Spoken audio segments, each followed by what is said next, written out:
Launch ready for WWE Aftershock in 3, 2, 1.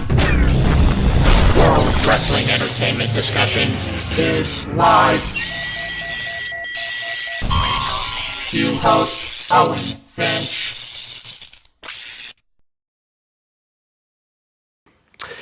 Welcome everybody to WWE Aftershock. I'm Owen the Birdman Finch and I'm here with... Chris. Am I here with Chris though? Because he's never on camera. This could always just be a different guy every week, just using the same voice. You will never know. We will never know. Well, I will know, but the fans will never know. But that is true. yeah, this is our third week in a row. We're doing good on these Aftershocks, you know, just doing really well. We just got to get the ball rolling on the retros, and Chris is just going to... I think Chris is going to look at that schedule and be like, yeah, we're never doing a fucking retro again. Like, fuck retros. I hate them now all of a sudden. Like, you're just going to hate... Oh. Huh? Fuck them all. Well, pretty soon we're doing a few bad manias. I bet you're gonna look at those manias and be like, yeah, maybe retro.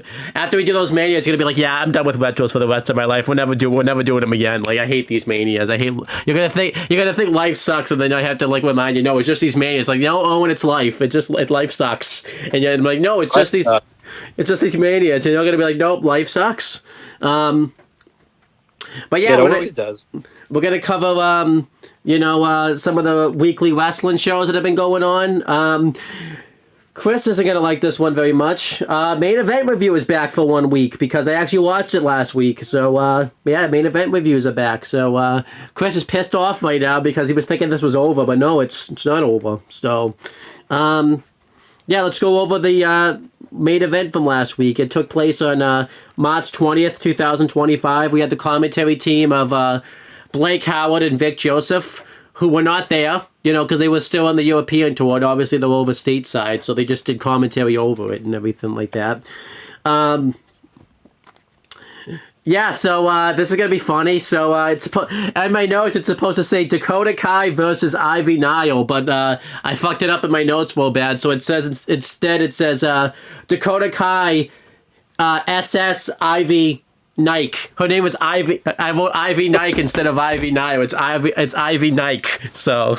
Oh yeah. I feel like you're just gonna call her that from now on until the next Aftershock. You'll just forget about it, type of thing. But that's her name now. Apparently, is Ivy Nike. Yeah, this was a good serviceable match. They both had a really good back and forth match. Obviously they have history together, and then eventually Dakota Kai won with the go-to kick onto Ivy Nile, and then that was it. This was a good little match here. Yeah, I can't ask you what you thought about this match because you didn't see it. So it's nope. Hey Chris, I think you asked last week where the hell have the New Day been. The next match was Akira Tozawa versus Xavier Woods. That's where the New Day were last week. They were on Main Event last week. Yeah, that's just that's how life works. They're on Main Event now. Hey, they said they were a Main Event tag team, so that they're on. That's what of Main Event. Yeah.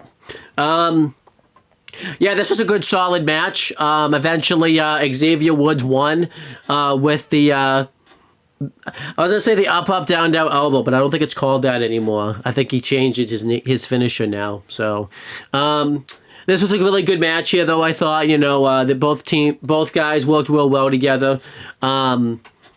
Kofi Kingston kept insulting the crowd and stuff, and he was being really mean to them. But, that's just how the New Day are nowadays. They're not nice people anymore. So, that was Main Event. I thought Main Event was good. I'll give it like a B-. We had two good matches on it.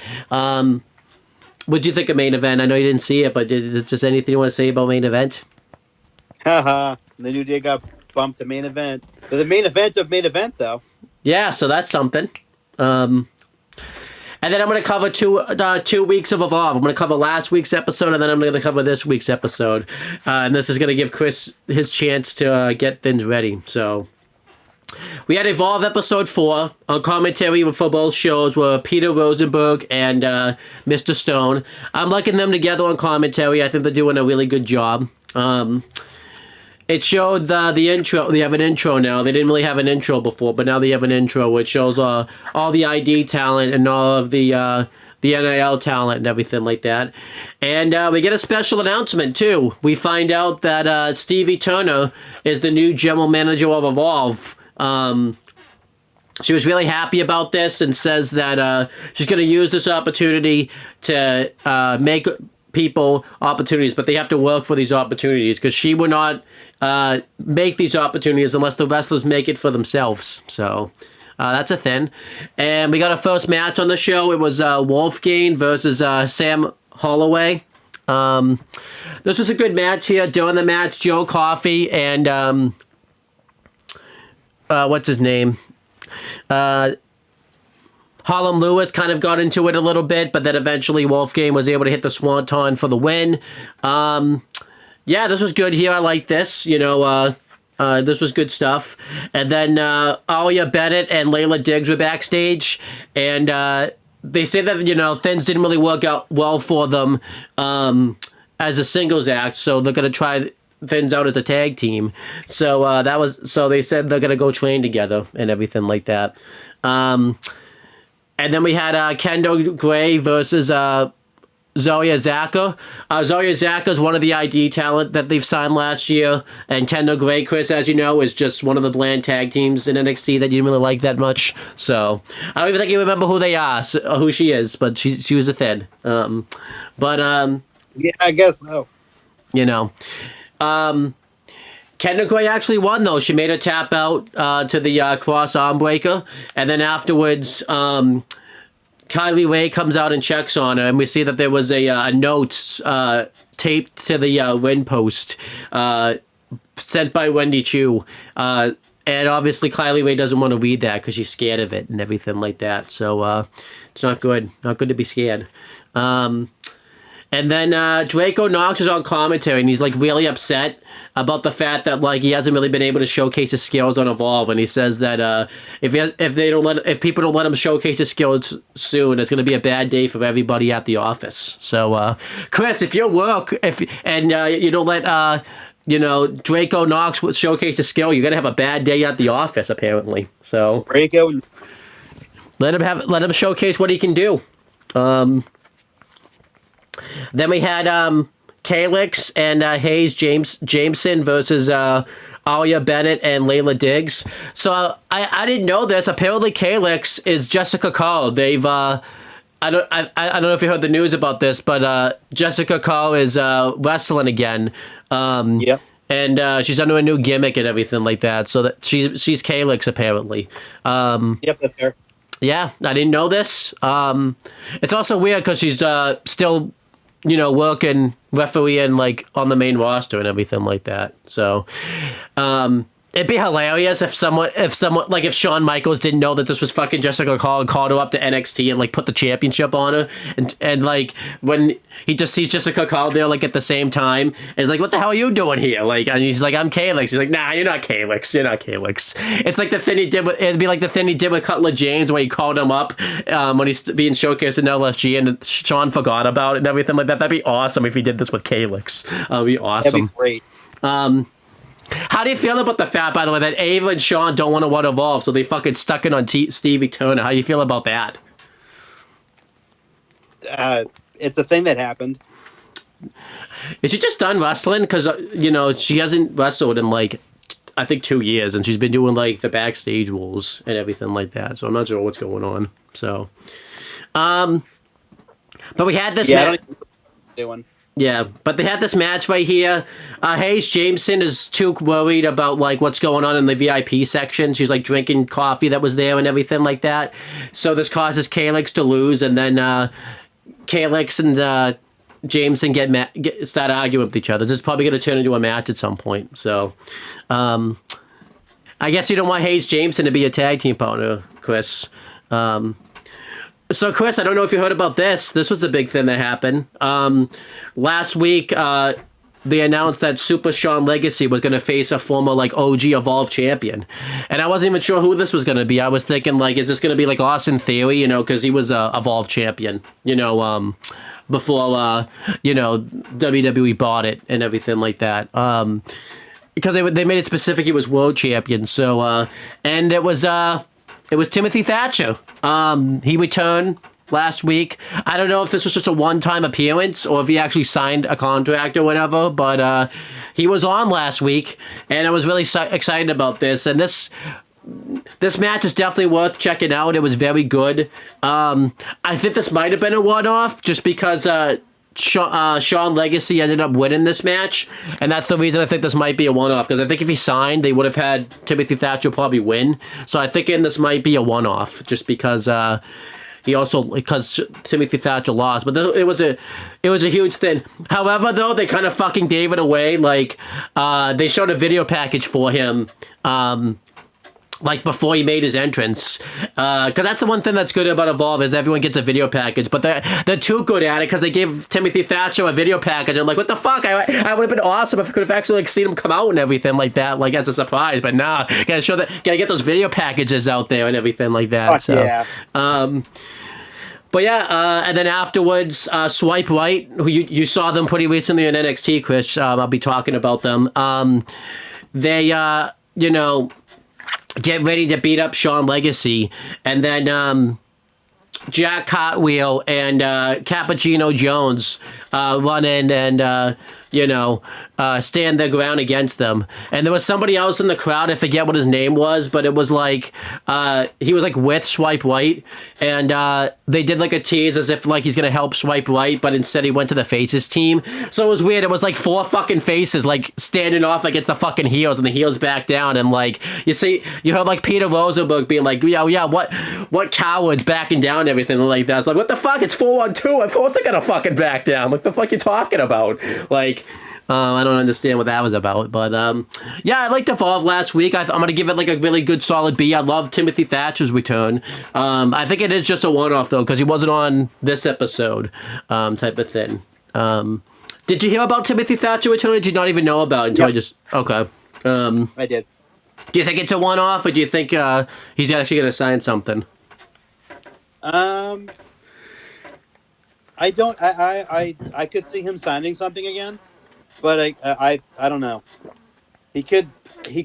I could see it happening, definitely. Yeah. So, and then we had episode 5, which was last night's episode. I'll just cover that real quick. It kicked off with Brinley Reese versus Zeta Steel. Zeta Steel, this was a big deal because this was her first match. Well, under the WWE like banner and stuff. I'm pretty sure she's wrestled since she signed the WWID like contract and everything like that. Yeah, she was the first WWE ID signee and everything like that. This was really solid here. Brinley Reese actually hit a really good buckshot Larry, and even though it really wasn't the buckshot Larry that you're used to, it's like she does like a front flip into a clothesline type of thing, and then she hit the like a Michinoku driver for the win. Very surprising. They had Zeta Steel lose her first match under the WWE banner, because the whole gimmick has been that she should have been like the first match and everything like that, and then she came in here and lost. So that is interesting that happened, but I didn't really hate this or anything like that. I thought everyone looked good in this match, so this was a good match right here. Afterwards, Swipe Right, come over and console Brinley Reese. Not Brinley Reese, Zeta's. I don't know why they would console the winner, that'd be weird. But yeah, they came in and consoled Zeta Steel. So, and then we had Kylie Ray backstage, and she's facing Wendy Chu in the main event. Not the show, because I already covered that. It's the main event of Evolve. And Zara Zaka comes up and like motivates her and tells her not to be afraid of Wendy Chu. So we'll see. She should be. Chris is. So, and then we had Keanu Kava, who Chris forgot about, versus Luca Crucifino, who Chris did not forget about. This match was a good big man type of match. Keanu Cavo actually won this match. He won with like a one-handed spine buster. It was kind of an upset, but really not, because they've been pushing him pretty highly on Evolve. He's going to be like the monster of Evolve. So I'm interested in that. It's just, kind of interesting that Luca Crucifino lost. I didn't expect that, but it happened. So, and then we had Channel Monroe versus Mason Holiday. And Channel Monroe won. She won with a roll-up while holding the tights. And then she got interviewed about it afterwards and said that, She's going to be the top star in the women's division. She's going to be the Evolved Women's Champ. She's going to be like the first Evolved Women's Champion. Really weird that she said that because they haven't even fucking mentioned anything about an Evolved Women's Championship coming in. But I guess she's going to be the first Evolved Women's Champion. So that's good. You know, mentioning championships that aren't there yet. So, and just like Liv Morgan, you know, her childhood dream was to win the SmackDown Women's Championship when it didn't even exist yet. You know, they got to start somewhere, right? So, and then we had Callie Armstrong and Danny Palmer. They had like an Evolve face-off. They've been hyping these up recently. You know, Callie Armstrong is upset at Danny Palmer because when they had the first Evolve match, it was a tag match, and she ended up tapping out to the armbar, and she's upset that, you know, she made Callie Armstrong look weak, and it's about, like, making your legacy, and forever there's going to be a loss on my record. And Danny Palmer says that if this is going to be how you're going to act, then you're not going to make it very far in this business, and everything like that. Danny Palmer hasn't really made it that far in this business, so I don't know what the fuck she's talking about. It's getting hurt. I know. So they said they're gonna have a match next week, and they're gonna put each other in each other's places. So yeah, this was a good little face-off right here. I like this. And then we had our co-main events. Not one main event, two main events on the same show. Ooh. So first one was Harlem Lewis versus Joe Coffey. Joe Coffey lost. I was very shocked about this. Harlem Lewis beat him with the jackhammer. And it was interesting. It seems like they want to get the guys over, like they're going to be pushed week to week. So it seems like Joe Coffey kind of took a loss here. It's really weird he lost clean, too. I mean, he went for the bust for the bells, and then his hand hit the post. So that was kind of it for him. But he took a pretty clean loss right here. This was kind of shocking. I really didn't expect this. I don't know if you know who Harlem Lewis is, but he's dating Cora Jade. Not anymore. Oh, he's not dating Cora Jade, so never mind. So what happened? I don't know, but apparently he's now dating Thea Hale. Oh. So I guess Nathan Fraser and Thea Hale broke up then. So. Yeah, I didn't know that either until about 2 days ago. Okay. What did she post? Did someone post something? Yeah. It was a pretty. Seems like it's a pretty messy situation. Now I kind of want Nathan Fraser and Cora Jade to date. That'd be funny. You know, if like the couples just switched. That'd be funny. That's not going to happen though. So, but did you know anything about him before then, or no? Yeah, a little bit. Okay. Yeah, he's How much though? Yeah, but he beat Joe Coffey. That's impressive. You know. Not really impressive anymore. No, it's not. Gallus just need to get the fuck. Gallus just need to get the fuck out of NXT. They need to go to the main roster. I don't know why they won't go. I feel like at this point it's Gallus that's keeping them from going to the main roster. Kind of like with Ciampa, where he didn't want to go to the main roster because of injuries. It's just like I don't know if Gallus just doesn't want to travel. I don't know if Gallus like wants to stay in the NXT like system, but just for because they've been ready to go for the main roster for like a few years now and everything like that. I don't know why they won't go. So. Why do you think they won't go? Do you think it's Gallus keeping them from going, or do you think it's NXT keeping them from going? Them. Okay. You need to get over there and tell them just to get the fuck up there. Like, just get the fuck up there. Just do us all a favor and just get the fuck up there. They'll be like, "What do you mean get up there? Like, we like it down here." Just get up there. You should just say that too. Don't even say main. Just say get up there. Like, just don't get the fuck up there. Don't give any context. Get the fuck up there. There. Just don't give any context behind it, dude. Just keep telling them to get up there until they get up there, type of thing. Just get the fuck up there. Like, get the fuck up there. They'll probably put the shit out of you, but then you could just keep telling them get the fuck up there as you getting the shit kicked out of you. So, and then we had the main event. It was Kylie Ray versus Wendy Chu. Very good match right here. Wendy Chu won with the dirt nap. It was a pass out finish, which I know you don't like those, Chris, but this I thought worked for Kylie Ray. I think Kylie Ray is probably going to be like if they have an Evolved Women's title, she'll probably be the first champion. Hopefully. Oh yeah, definitely. But this was very good. And yeah, that was the end of Evolve. Episode 5 was pretty significant in the sense that this was the first time they announced 2 matches for the show. As we were talking about NXT, they had mentioned that there was going to be a tie-in because Swipe Right showed up in NXT and Stevie Turner was going to deal with it. I guess you didn't deal with it because they didn't play into that at all on Evolve this week. So, because Evolve's taped, I think, a few weeks in advance. So it's going to be fucking hilarious if a few weeks down the line, Stevie Turner speaks to them, and that's after they haven't even shown up anymore or anything like that. But, yeah, these 2 episodes of Evolve I thought really solid.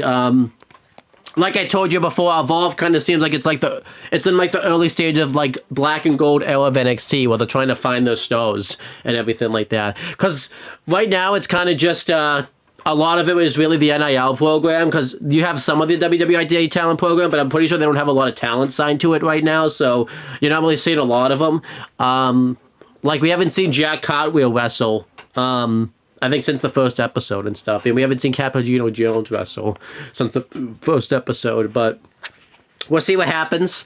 But look, I gave you 20 minutes. Did you get those fucking notes ready in 20 minutes? Oh, shit. Damn it, you had 20 minutes. Oh, shit. It's almost like they're both up right now at the same time, simultaneously. Well, I have been for the last 10 minutes. I know you haven't watched Evolve, and you probably never will. But what do you think? What do you think of Evolve so far? I don't watch Z show. Sorry. Oh, Evolve's not. I thought Evolve's not even a C show; it's a Z show. That's not good. Our main roster, where the mains are. Yeah. What do you consider NXT though? That's is that a main roster thing? It's an awesome roster thing. Okay. But yeah, let's just. But yeah, time for you to get punished because you were supposed to. Punishment. I want to call this a punishment. It's more joy than punish. Yeah, but you gotta do it. You're doing a good bulk of the talk in this episode, so that's what makes it a punishment. You already did a good bulk. I could go right through it. I don't have to wait. But yeah, let's start off with the SmackDown review from last week. So it was in London, in the O2 Arena. This week, was this the last week? I think it was. Yes, the last week of WWE being in the United Kingdom.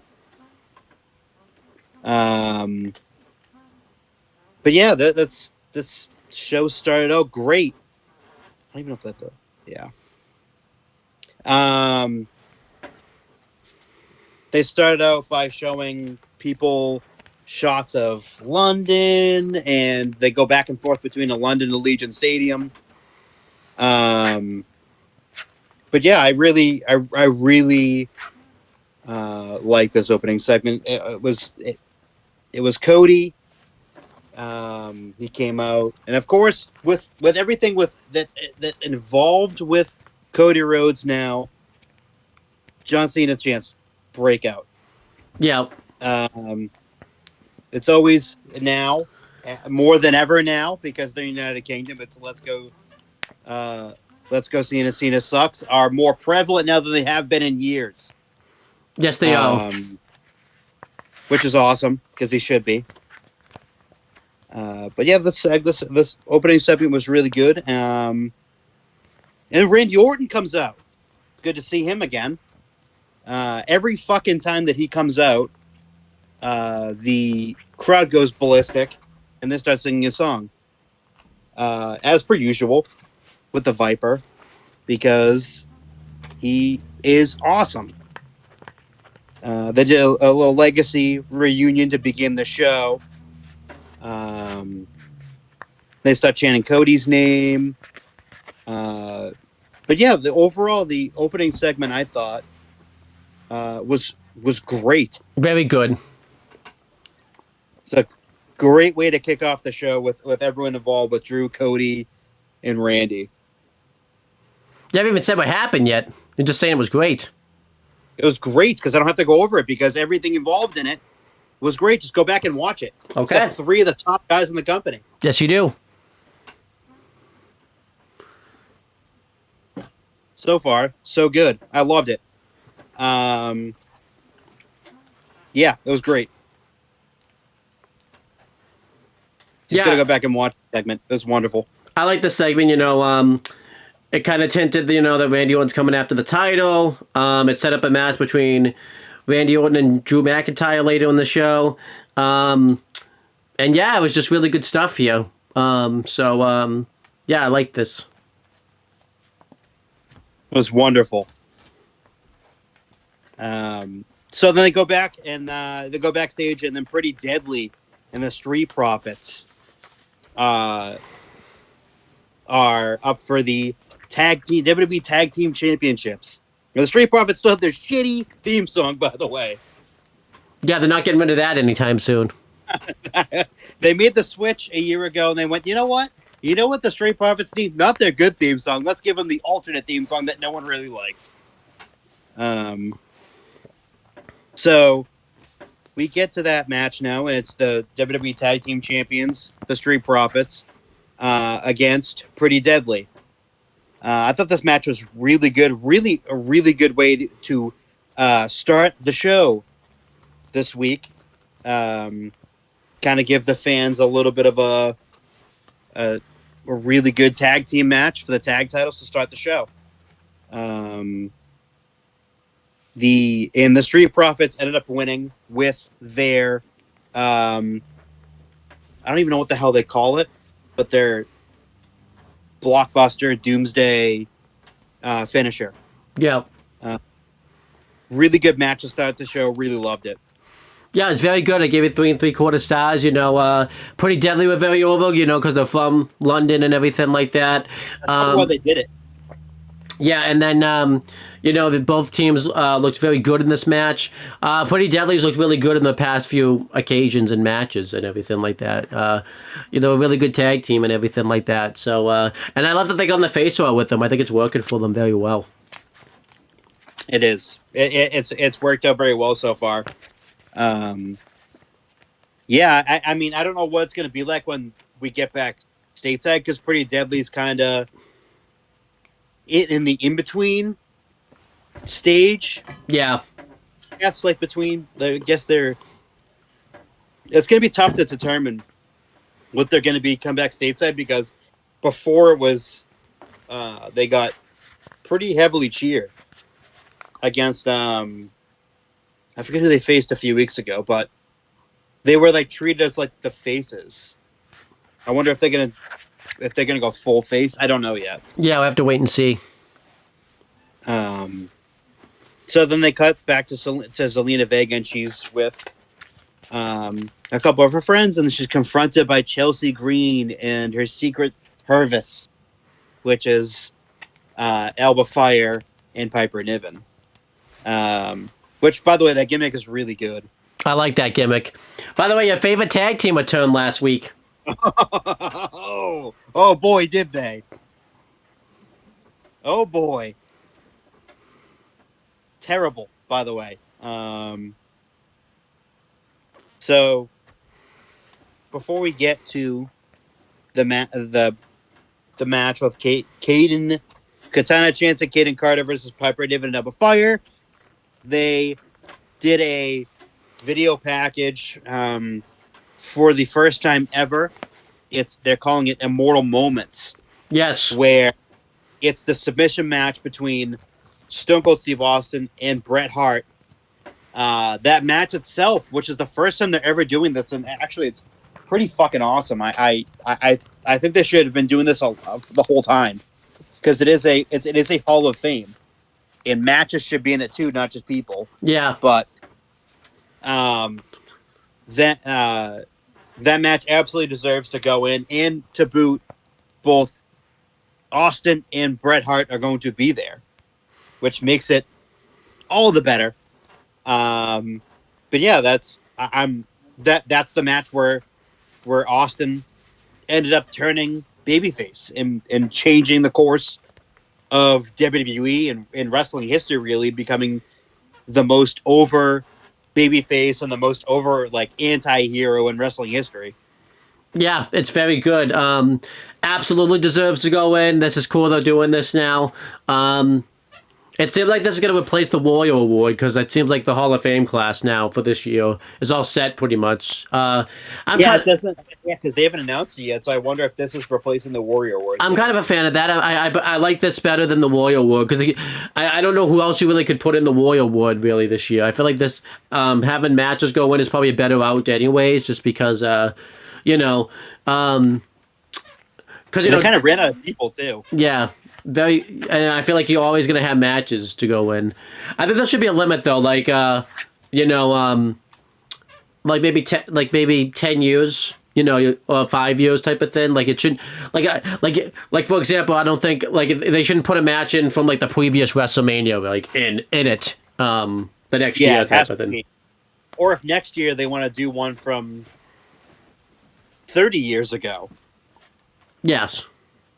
I'm just like saying 30, 40 years ago. Because I know the way that this company leans politically, maybe a Hogan Andre might get in next year. Yeah, it probably won't be this year because of Hogan's Hogan's controversial this year. So yeah, very. It might not. It's probably not going to stop anytime soon, though. So it might not be. It might be a few years down the line. I mean, they're still promoting real American beer. So yeah. But yeah, that might not go in for a while, but we get to that match now. It's Kaden Carter and Katana Chance versus Piper Niven and Alba Fire, the Secret Hervis. Pretty much just a nothing match, really. Kaden Carter and Katana Chance might still just be the blandest tag team that wrestling has ever seen. You're bland. You're bland because this London crowd was making all types of noise all night. You're fucking bland when you get the fucking London crowd to fucking not make a sound. They come out to silence every week, even in the United States, in the United Kingdom, which in the UK, they're in Europe where they've been the past couple of weeks. Usually goes crazy for people. Everyone. They're booing Cena, they're cheering Cody. They're cheering Drew, like they're making noise for everyone. And these two, and then Kaden and Katana come out, and it's fucking silence. Not a sound. I mean, Crickets would have been loud. You could hear a cricket in there. I mean, I'll admit this did happen to Selena last week too, but that wasn't Selena's fault. I remember what happened because Selena got a new theme that nobody fucking knew, and it's bad. And nobody liked but her. Oh, really? She was on social media fucking this past week just going on a fucking rampage about how much she loved the theme song and didn't care what people thought. Hey, I mean... It's really weird for a babyface to be going out online fucking doing that. She's probably turning heel. They're probably going to have to turn her heel then. But this match was just a whole lot of nothing. Yeah, it just didn't really catch my attention. And Piper Niven and Alba Fire ended up winning. And after the match, they attacked. They attacked them. They attacked Katana and Kaden. Then Zelina Vega came out, and there's just fucking no reaction. Nothing whatsoever. Ran down to make the save, but they just got the shit beaten out of them still. Yeah, just that included with the post match. I mean, Chelsea, Alba, and Piper stand tall, but at the same time, they come off looking better than the other three did. And Chelsea was really over here. Like when Selena made the save, she got fucking booed. She actually got booed. And then when Chelsea got the advantage, she got cheered. Like I feel like it's gonna get to a point where Chelsea Green's gonna have to. I don't know how they're gonna make this gimmick work as a face. They'll probably have to figure it out. But she has to go face at some point. That's how over she is. I feel like they're missing the boat by not having her be a face. But at the same time, it's like I don't know if the gimmick itself of her being like almost like the president and like obviously like the Secret Service, but like I don't know if like it would work as a babyface gimmick. It kind of works better as a comical heel gimmick. Yeah. But again, I could be completely wrong and it could work entirely. because fucking Santino worked, and this has some like deep-rooted Santino in it. Very much so. But I think that it's going to be sooner rather than later. I think that Chelsea, maybe the whole group turns and whatnot. But yeah, I feel maybe they fucking flip the roles when they have Katana and Kaden and Zelina be heels and have the Secret Service and Chelsea be the faces, which again would be better because that group is over and the other three aren't. Very much not. So we go to LA Knight backstage, and for his, they pop up the graphic, and they go to commercial break, and then we get a Stephanie's Places promotion. I believe it was Cody Rhodes on this episode. It was. I'm pretty sure. I have to watch it. I haven't watched it yet, so I think when we're done with this, I'm going to go watch it. I think you'd be the first person. I think you'd be waiting at fucking midnight today to watch that. I haven't watched it yet, but I watched Dark Side of the Ring yesterday. Over Cody's thin. I know. I'm terrible. I know. He's probably gonna come after me next. Probably will. But Braun Strowman comes out next, and he is the challenger for LA Knight in his United States Championship. Which one? What do you think? I gotta be clear for the people, though. The people don't know which one it is. They're not fighting over the women's. Chelsea Green's doing fucking back-to-back matches. This time against fucking Braun Strowman for some reason. Technically, she didn't wrestle. Actually, she was just managing. So she could have. Yeah. She couldn't gotten the job. The United States Championship. We forgot. It's going to be the Raw and SmackDown Tag Team Champions then all over again. With you, not for me. I'm going to still call it the U.S. Championship. This match was pretty good. Pretty solid match. But it ends in disqualification because Jacob Fatu gets involved and he hits him with the fucking Strowman Express. And then the match ends in DQ and LA Knight retains. I thought the match was fine.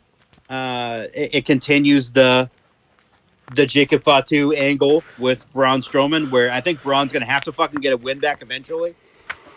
But yeah, I thought the match itself was pretty solid. This was scary by Jacob Fatu going in there, and the only reason he stopped attacking him was because his theme music played. I would have loved it, by the way, if his theme music played and he still hit the moonsault afterwards. That would have been awesome. That would have been great. But yeah, Jacob Fatu was not, I didn't mind the match in a disqualification because it just gets Jacob Fatu as this lunatic, and I don't think he needs segments to get Jacob Fatu over as a lunatic, but it happened anyways. And I also think it protects Braun. Yeah. And that sets up clearly setting up some type of rematch between Jacob Fatu and Braun Strowman, and I'm scared. Yeah, I would absolutely be terrified because I don't know what the fuck else they're gonna do. I don't know what else they're gonna do either. This is scary. It's gonna be scary.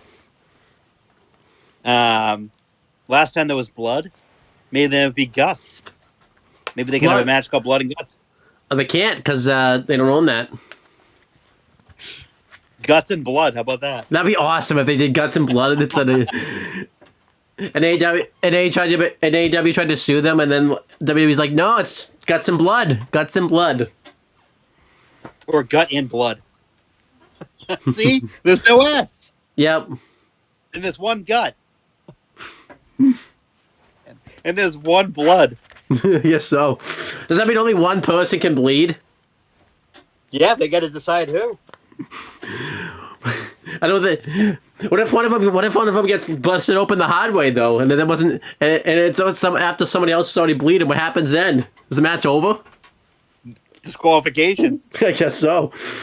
Did I ever tell you that Impact did a match in 2022? It was Eric Young versus Sami Callihan, and like it was, I don't forget what the name of the match was, but you had to like bust open your opponent first before you could pin them. Type of that was it wasn't a first blood match, but it was like a you had to you couldn't win them. Yeah, and then so they did a bit where like Sami Callihan got like busted open right away, and like the whole story of the match was Sami Callihan was trying to bust open Eric Young type of thing. So yeah, that was a match where someone had to get busted open before you could pin or make them submit. That's an interesting match, though. Match idea. Too bad WWE can't really do that match. No, they can't. AEW could, and they'd probably overuse the fuck out of it. Be every week. If you think about it, AEW actually does have that. Technically, isn't a stipulation. Any Jon Moxley match has that stipulation. Actually, it has it written into his contract. Yeah, in blood. In the crimson. But yeah, let's continue talking about the SmackDown show. So, they take a look back at the slap that was heard round the United Kingdom the week prior, when Jimmy Uso slapped the fucking piss out of Gunther. And boy, oh boy, did he pay for that. Yes, he did. Well, you'll get to that later. But yes, and then he was confronted by Mello Don't Miz, I think is what they're going with. They basically make fun of in front of both the Usos, and they call Jimmy the other Uso, which is very fucking rude, might I add. And the Miz said, and then you know, they basically announced a match against the Miz tonight with, I think it was Jimmy. Yeah. Yeah. So that's a match that they set up. Cool. I like it. Again, I put more emphasis on, Jimmy just defending his brother, and I like that. The Miz did this funny bit where, like, he mentioned that, like, if I had the opportunity, I would slap you the side of the face. And then Jimmy went to, like, do the same thing to him, and Miz, like, covered up and, like, got all scared. And then when Jimmy walked away, Carmelo Hayes was just like, what was that? He's like, I wasn't ready for that type of thing. Like, the Miz, like, it was funny. Yeah, that's... he wouldn't fucking dare to do it with the fucking state that Jimmy's in. Maybe now. Yeah, maybe now, but not that. Not back. Now, Jimmy's probably dead. Yeah, you'll get to that later. But so they end up showing the situation between Naomi and Jade, and then they go to a commercial break. They come back from a commercial break, and they show the attack by Jacob Fatu. He just beat the shit out of him. The tensions were really high, and Jacob was just throwing fucking shit everywhere, and he's with Solo and Tama Tonga, and you could see that there's a notable tension and there's a lot of frustration that's going around. And I think it's probably going to eventually lead to a match between the two, if I would have to say. But yeah, that's it. I like that segment a lot. Yeah, Solo got upset that, like, Jacob Fatu didn't won the play with the bloodline type of thing, and then Jacob Fatu had a really good clapback. Like, you didn't win the play last week when you got involved in my business type of thing. Solo Sikoa needs to learn his place, because Jacob Fatu is going to teach him his place very quickly if Solo keeps pissing him off. Yeah, that's going to be an issue. And again, I feel like if you're fine with Solo these days, he's not pissing you off anymore. But like, are you worried about his safety at all, or do you think, or are you not at all? Oh, he's a big boy; he can handle himself. It's Jacob Fatu, though. Like, you can't handle it. No big boys could handle themselves against Jacob Fatu. Yeah, I mean, it is what it is at this point. He's a big boy; he can handle his business. Do you think not against him? This is scary. Yeah, it's pretty scary. This This family's got to get on the same page because it's not looking good for somebody coming out of this. No, it isn't. It is going to be violent and not very well, I think, for Solo. Poor Tama, he's in the middle of this shit, too. Yeah. It's going to be very interesting. Who do you think he sides with? You think he sides with Jacob or Solo? Like, I don't know. Neither of them. I think he goes off and says, fuck you both. And just leaves, quits. He just quits. It's the company. It says, I can't use it, quit. He's out of here. Never coming back. So now they get to Naomi, and she's talking about her affiliation with Bianca and all that she did for her, and how she did for her in the months after Jade got attacked. She took the fucking title away and became her tag team partner. And she feels very unappreciated for the fact, for some reason, that she attacked Jade. I don't know why she would feel underappreciated from that. But, and she was also very mad at Jade for taking the spotlight away from her. And then backstage, Jade was pretty pissed, and she was basically saying that anytime that she sees Naomi, it's on sight, and she's going to beat the crap out of her. And she bumps into B-Fab and Meechin, and they kind of have a little hoorah together, and she appreciated them for... She appreciated them, and she gave them... And Jade gave them kind words in return, because right after that was a Meechin versus Charlotte Flair matchup, and she wanted to make sure that she threw praise their way. Good. What a nice person Jade is right there. Good showing praise to your peers in the locker room. You know. After last week, she came off looking like a fucking heel. Yeah. Yeah, I liked these segments. You know, the Naomi thing was pretty interesting. And then I pretty much kind of figured what was going to happen once I saw Jade have this segment with Mia Yim and B-Fab. And Nick Aldis, he's doing a good job keeping this together. You know, on Raw, Adam Pearce can't keep anything together. But on SmackDown, Nick Aldis wants a tight ship on SmackDown. Like, he's doing the only thing he really can't seem to keep together was the CM Punk, Roman Reigns, and Seth Rollins stuff, but everything else he's able to keep pretty well together. Like, and if anything, he actually he's doing a pretty decent job even keeping that together the best he can. Like, Nick Aldis just wants a tight fucking chip on SmackDown. What a good GM he is. Adam Pearce needs to take notes. Yeah. What do you think? Do you think Nick Aldis is running a tight ship, or do you think he's running a fucking horrible ship? I could say less stressed out than Adam Pearce is, because Adam's got 15,000 things going on his show at one time. At one point, Chelsea Green was stressing him out to the point where he needed a libation or two, alcoholic beverage. And no, he said that. He says what he said. He said on Instagram before that when he says that, he says he's referring to water, not what you think. So just make. He's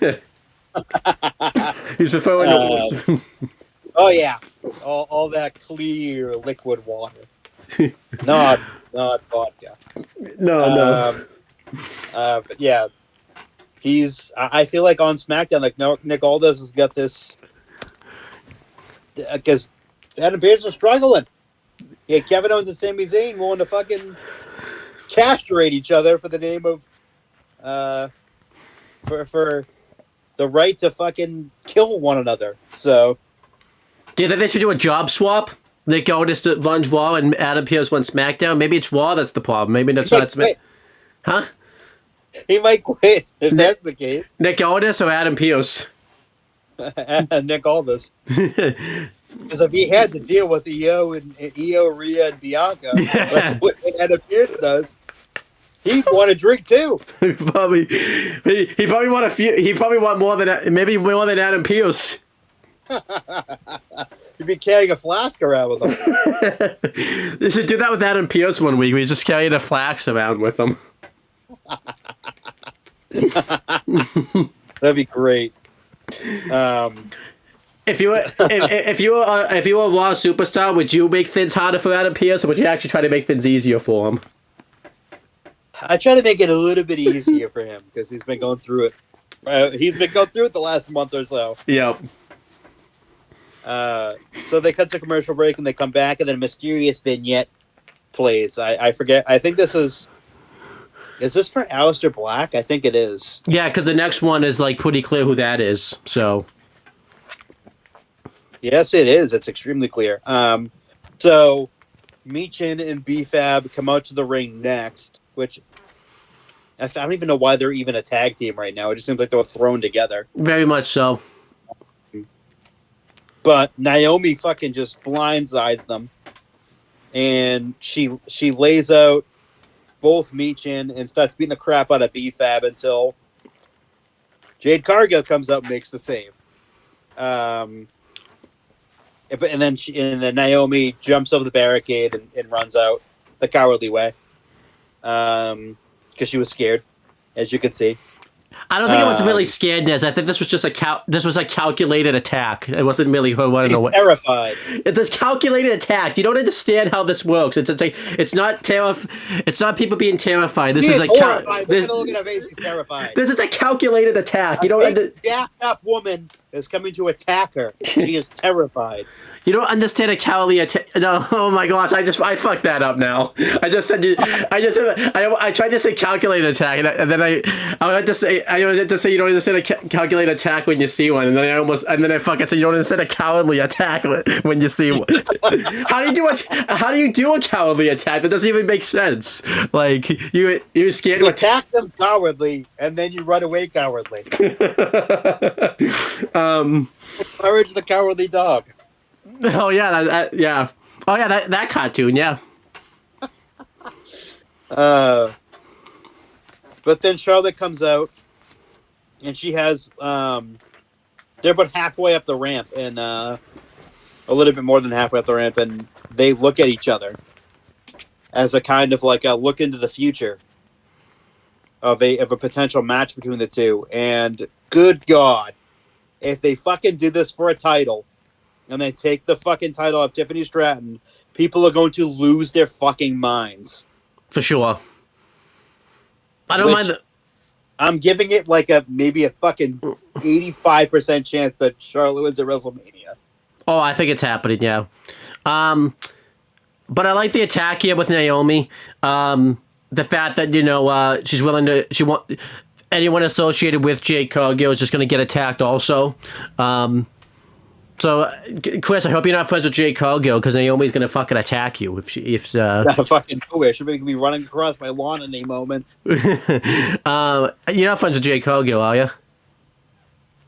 I hope not, because I would be fucking terrified. And then the standout between Charlotte Flair and Jade Cargill was good, because if you remember, the first person that Jade Cargill interacted with, I think, which he signed at all. Well, on the women's division, because technically it was Triple H first, but then it was Charlotte Flair. They had that thing where they met backstage, so that's kind of cool. They're putting that back. Because Triple H does these moments a lot where he'll have two wrestlers have a face-off, and he's not, he's planning to do that match, but sometimes it's I don't know if you remember, he did that with Cody and Roman, for that 1 week, I think, that Cody and Jay were the tag champs. They had that face-off on SmackDown before WrestleMania 40, so... Yeah, that's what could. Yeah, I could see that. But so we get to the match, and Nietzsche did all she could after getting the crap kicked out of her pre-match. She fought back, but in the end, it wasn't enough, as Charlotte ends up beating Michin with the figure eight. I thought the match itself was solid. It gave Michin kind of an out. In a way, because she got the crap kicked out of her before the match even started from Naomi, so it didn't make it look like Charlotte was burying Michin. Yeah, Yeah. So Charlotte's celebrating, and then Tiffany Stratton comes out. They show her backstage, and they basically hype up the WrestleMania match a little bit more. And then she says that whatever happens in Vegas stays in Vegas, and she's going to make sure that Charlotte's ego stays in Vegas. I thought that was fine. It's finally a segment where Tiffany could win the segment instead of her being fucking buried by Charlotte. And I thought the match itself was fine.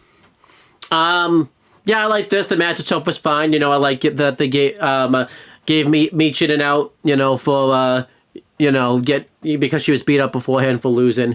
The Tiffany Stratton thing was fine. They probably should have had her come out and actually do this segment instead of being backstage, because everyone was they really wanted Tiffany Stratton to come out there, and they didn't really get that. It was they kind of just showed her backstage and everything like that. I feel like I don't know if they were fearful of the reaction that she would get. Yeah. I don't know. Maybe if it wasn't going to be as loud as they thought, but I don't know. I mean, like, everything with them seems to be like, it's more so a protection of Tiffany than it is like I think we're on the same page. Charlotte's going to win. It's so obvious Charlotte's going to win. We could be wrong, but yeah, this screams Charlotte wins at WrestleMania, and then Tiffany maybe challenges it at Backlash in a rematch and then loses, and then she goes off and is in the fucking mid card for eternity. Yeah, I hope I'm wrong. As do I. I wouldn't mind if Tiffany wins at Mania and Charlotte Flair wins at Backlash, because if Tiffany wins at Mania, that's gonna do more, and loses at Backlash, that will at least benefit Tiffany, because she would have gotten a big signature victory at like a big pay-per-view and everything. And then that would kind of like make it be like, okay, it's 1-1.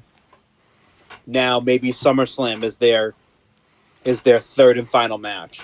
Because I think if Charlotte Flair also wins, Tiffany Stratton's face runs dead pretty much too, because it's already kind of dead as it is. So that's why I don't think that.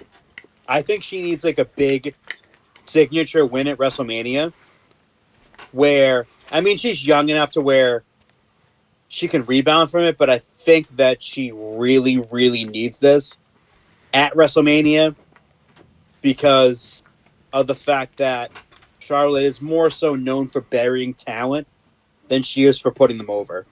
Especially, too, after that segment that Tiffany Stratton and Charlotte Flair had, like, a couple weeks ago, where, like, Charlotte Flair really didn't let Tiffany Stratton really say anything. I think that's why they haven't done it. That was awful. Yeah. That was awful. But something I noticed in the crowd, because Alicia Taylor was in the crowd when Naomi ran away and all that type of stuff.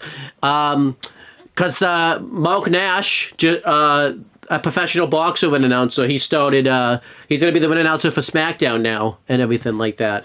I thought he did good his first week. How do you think he did? Like, obviously, I think he's going to get better, but I feel like his first week, I thought he was fine.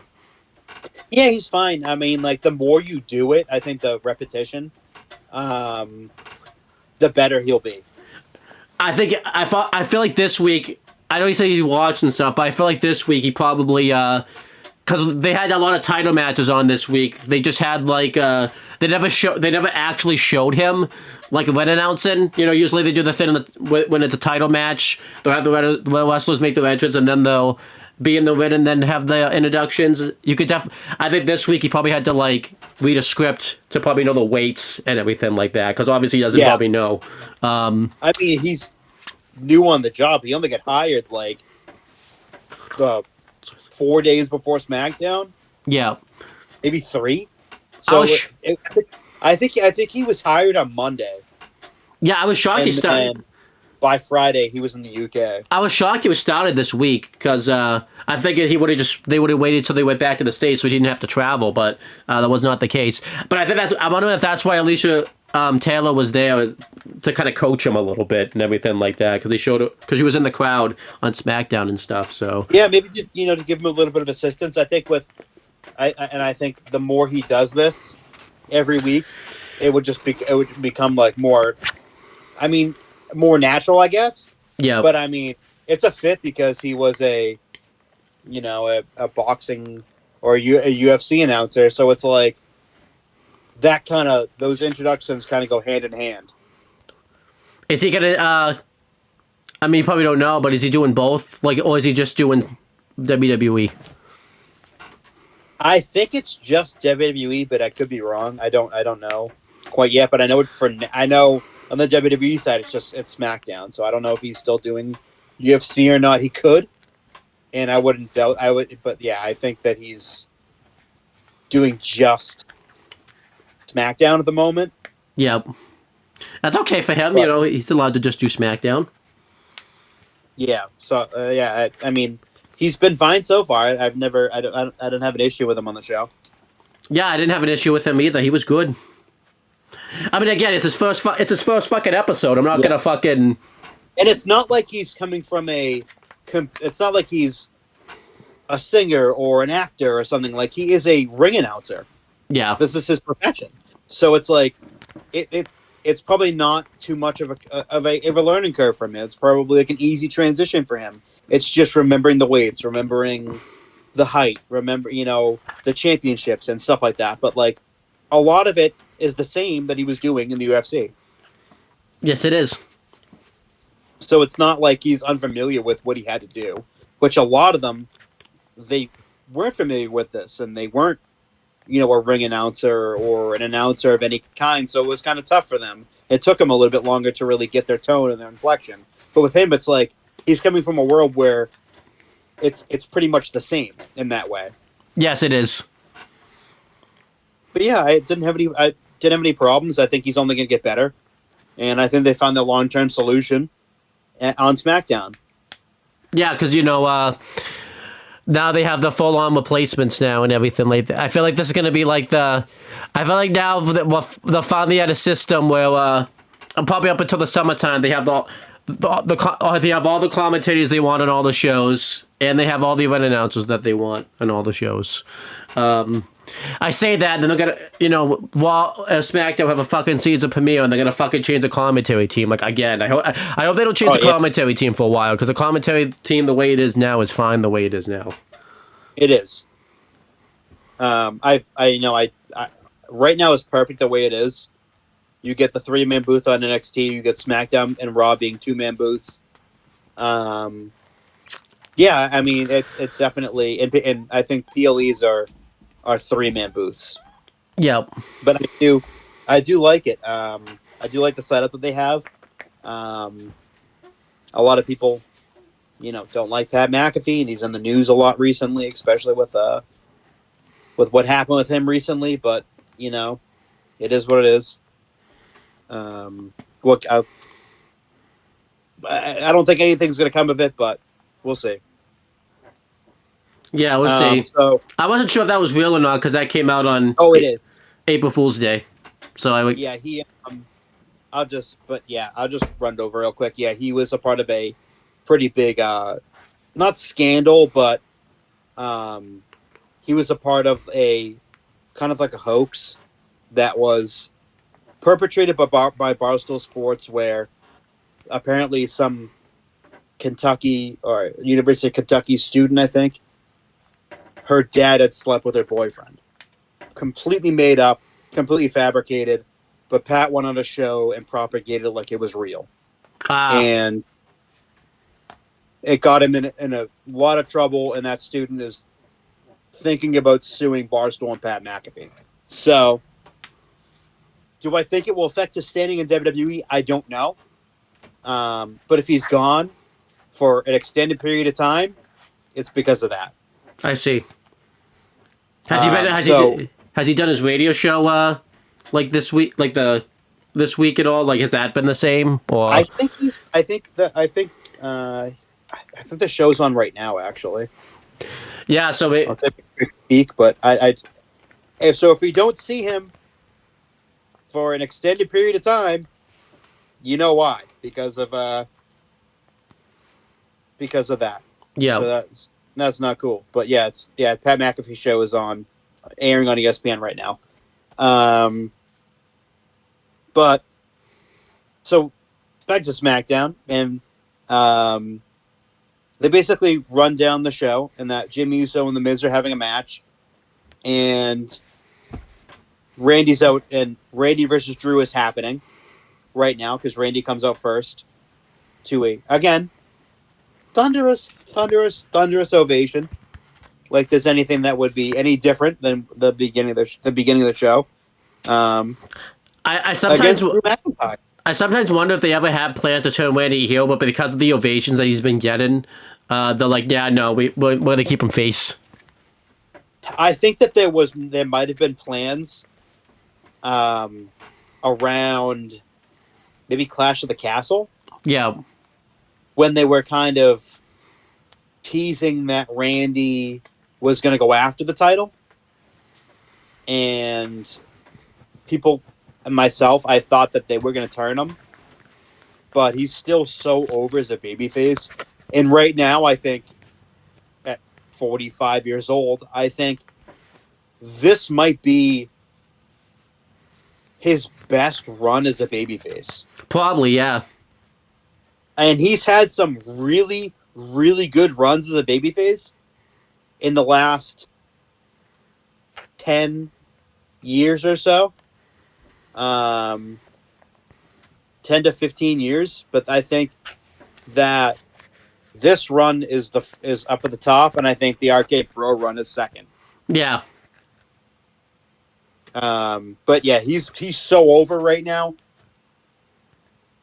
that I think it's going to be more increasingly difficult for him to turn heel. I think so, yeah. Especially with all these international shows they're doing and everything like that. It's just when you start loving Randy Orton any more, he kind of goes away for a little while. Yep. And then he comes back. I don't like the last when Kevin Owens took him out. He went away for quite a long time. Yeah, it was a very long time. And he came back, made the save for Sammy in the unsanctioned match, and the fucking place went ballistic. So it's like you can't at this point. I mean, it's possible. It's not impossible, but it's possible that he does turn heel. But it would need to come from nowhere, with really no hints of like him turning heel, because I think that will make it like Cena. Like that was like everyone was shocked about it. Yeah. I mean, there were hints, but there wasn't like, oh, this guy's turning heel. It's kind of be like that where it comes from out of nowhere. Yeah, I hope like that. an RKO. I hope that happens. Yeah. But yeah, but they go to commercial break after Drew. And they show a video package for Triple H, which is really nice. Just showing the WrestleMania evolution of his entrance. And they show the same sort of package on Raw, too, also. Yes, they do. And NXT. As he is the headliner for this year. And NXT. They showed it in NXT, too. Yes. They didn't show it in Evolve, though. Nope. It's not important. So, we get to this match, and I will say, watch it. Really fucking good. Kevin Owens gets involved, and it causes Drew to be the victor. And he won with a Claymore. Just an awesome match. And then post-match, he wants to go beat him up some more. But he wants to go beat up Randy some more, Kevin does. And to no avail, because Randy fights him off. And Randy's music hits. Place goes crazy. Randy ends up standing tall at the end, looking very strong. I give the match itself, really good match. Drew and Randy have always had great chemistry together, going back to the pandemic era, where they really carried that pandemic era into the what the fuck is it? Oh, the Thunderdome era. I almost called it the Superdome, but that's in fucking Louisiana. The Thunderdome. They really carried that era and they put on some great matches in that Thunderdome era. They did. And it shows right here that this chemistry never went away. Especially because the roles are reversed now, too, where Drew's the heel and Randy's the face. Mm-hmm. This was really good, you know.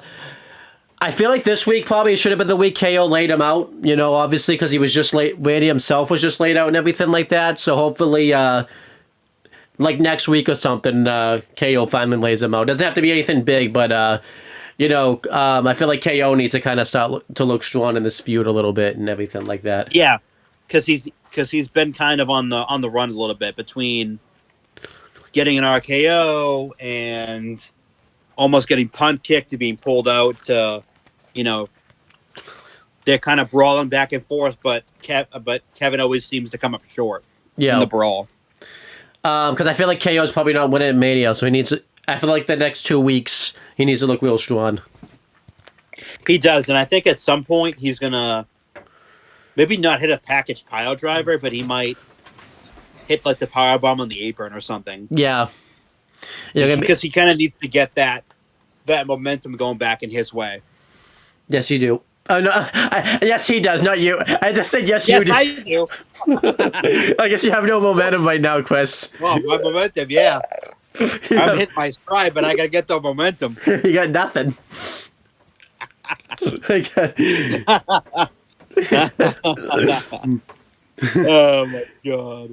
No, that's not good. Of course, I do.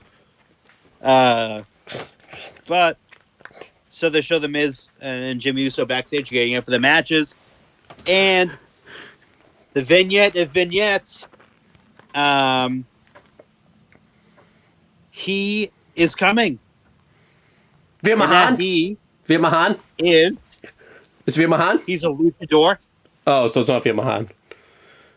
And, well, Veer Mahan's not coming anymore because he's a celibate monk.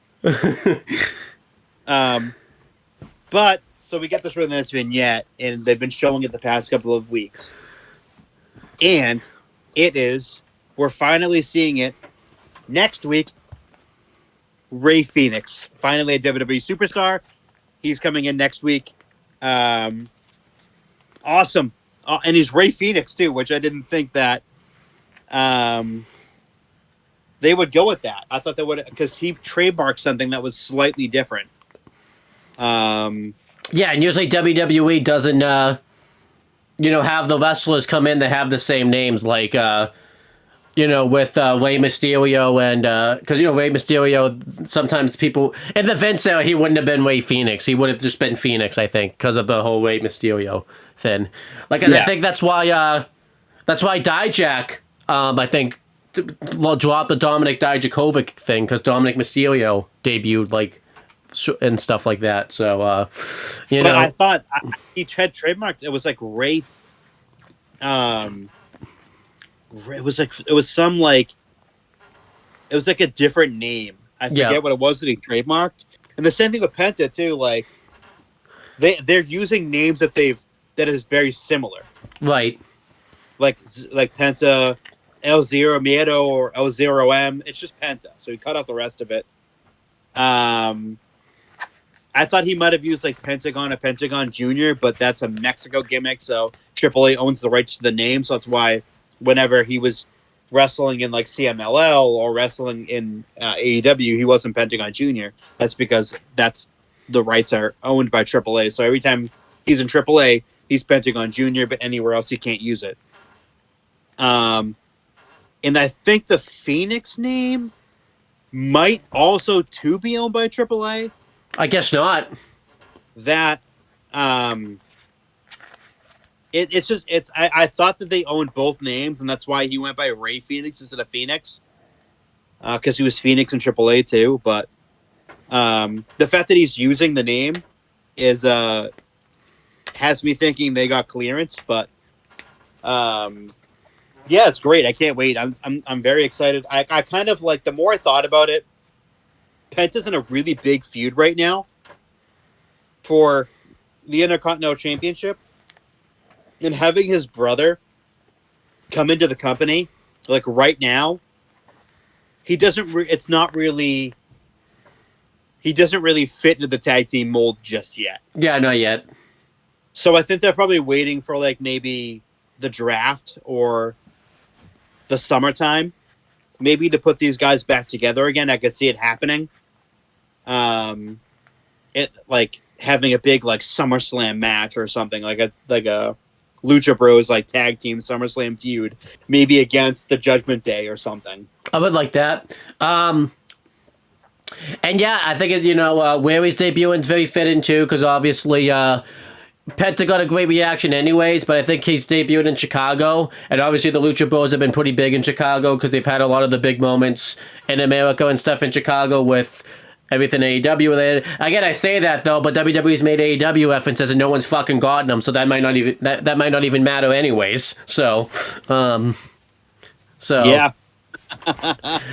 I say Ray Phoenix would be more well known, but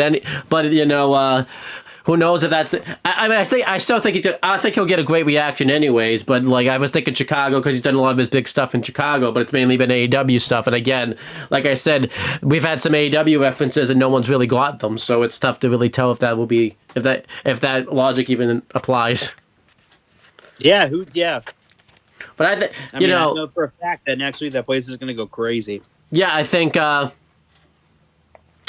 I mean, it also, if he gets a cool entrance and stuff too, it could work out for him and everything like that. Plus, I feel like he like with Penta, he also looks cool and everything like that. And again, I think it helps that he's had video packages and things like that too. So yeah, to build him up, like I feel like he's gonna get the same reaction his brother got. Yep. And it makes I'm very excited for his debut. It's a long time coming because when Penta left before the end of last year, he was put in Guantanamo Bay. And I think if they had come in together as a tag team, then that's a different story. But they came in separately. Yeah. Penta in January and Phoenix, right now in April. So closer to WrestleMania season. We'll see if he has a match on the card. I think they might have penciled him in, but I don't know if he would be on the card yet. Maybe on that night, they put him in under the Giant Battle Royal when he wins that type of thing, so that way he has like a Mania moment type of thing, like doing Mania weekend. I mean, with WrestleMania being like 2 nights, I think you could fit the Andre on the show if they do it. They haven't done it on the show though, really, since they kind of do that on the SmackDown before Mania now and everything like that. So, but it depends on who he jumps into a feud with. I don't even know who he's gonna. Maybe. I heard it might be Andrade, and that match would fucking rule at WrestleMania. Yeah. Even if it's just like a kickoff show match, like. Come on, man! They're not doing a fucking kickoff show match. They haven't done that in 3 years. Come on. Yeah, what am I saying? Fuck that. Probably be like WrestleMania fucking SmackDown, or what the fuck it's called. They're gonna they have to do all the panel talks and stuff. They don't got time for that fucking shit. They need 6 hours of panel talk. Yep. They did 6 hours of Peter Rosenberg and Jackie Redmond making awkward fucking jokes to each other on the panel. That like only they get, nobody else gets. And then they just like awkwardly stop. I still remember when that happened sometimes, like fucking Booker T. Didn't Booker T get like wicked pissed that happened one time to him type of thing? I think he got like mad, like not like in a kayfabe way, like he all of a sudden like went off randomly out of nowhere. Yeah, because they wouldn't shut up. And Booker T's just like, what the fuck's going on over here? Like, fuck them. So now we get to the main event. It looks like this is the main event of the show. The main event match, not the main event of the actual show itself, because that was coming later on, but it's Big Jim Uso versus The Miz. Jimmy, it's a fairly decent match, and Jimmy wins. He does. To give him sort of the boost to face Gunther. Didn't help, but It helps somewhat. he celebrates, and then he gets in the headset and says that he will beat Gunther on Monday Night Raw. Boy, oh boy, did that not happen. It very much did not happen. These two... I thought this was solid. Yeah. It was a solid match. It gave, Jimmy a win. Yeah, this was solid stuff. They both looked good in this match, and The Miz was very confident in this match. He didn't even have Carmelo Hayes come out with him to help. He thought Carmelo Hayes needed. Yeah, just watch from backstage, and Carmelo Hayes was watching from backstage very correctly, so he wasn't looking at the side of the screen. Or those segments are gone lately where the wrestlers don't know how to watch TV. They know how to watch TV now ever since Triple H took over. That's good. Yeah, that's yeah. So that's good. That's good. Always good to know how to watch TV. Yeah, it was. Do you think Vince watches TV that way? In the old no. Yes. Sideways. Do you think Shane does? Yeah, I think he stands up and then he stands sideways and looks at the TV sideways. But yeah, this is a good match. So backstage, Drew was talking with Louis Capaldi, who was a guest of WWE's on Raw. They showed him, and then he was backstage at SmackDown. No idea who he is. He had a show, I think. I'm not sure, or he's a musician. I'm not sure. I'm not familiar with him. John and I talked about this at Chamber. It's one of those segments where you wonder if you're really in touch with reality, or like if we're just or if WWE just wants you to know just expect you to know who these guys are, because they showed him in the crowd. I was like, oh, that's a guy. That's a Finn. Yeah, he's a guy. He's a man. He's a man that breathes and lives. He's a man. Is he a real man's man? Maybe he might be, but then at the same time, he might be gay at the same time. Yeah, I fucking love that. The gimmick makes me crack up. I still love it when happy that it didn't. I'm happy for Regal that it didn't happen. I still loved it that they played it for him as a rib on Superstars. Yep. With Brian Danielson, it was so funny. Yep. But so they basically talk about the match, and Drew said it is what it is, and he got the win, and he's happy about it. They start talking about Priest, and they start talking about Priest, and out of nowhere, Drew makes his exit, but before he could, Damian Priest fucking beats the fucking piss out of him. Yep. He southsides ahead heaven on him on the glass, real glass, Crimea River. And it looked brutal, and apparently Drew got glass in his eye from this spot. Which is going to happen if you're going to fucking land like that on glass. But overall, I mean, this needed to happen for Damian Priest, because he's looked kind of meh recently. So it's good for him to kind of get his heat back a little bit. Oh boy, did he ever! Yeah, in an impactful way.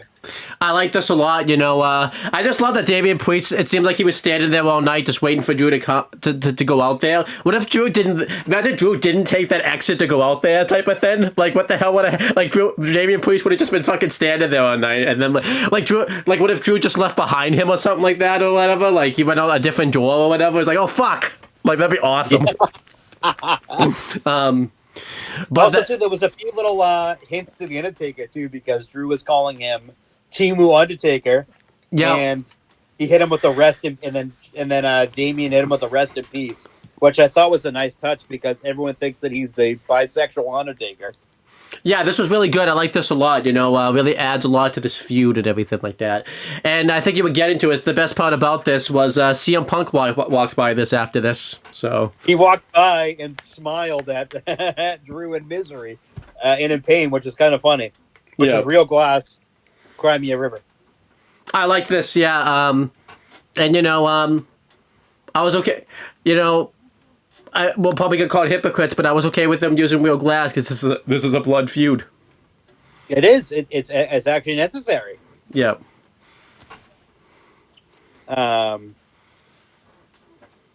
So they kind of do some promo work next.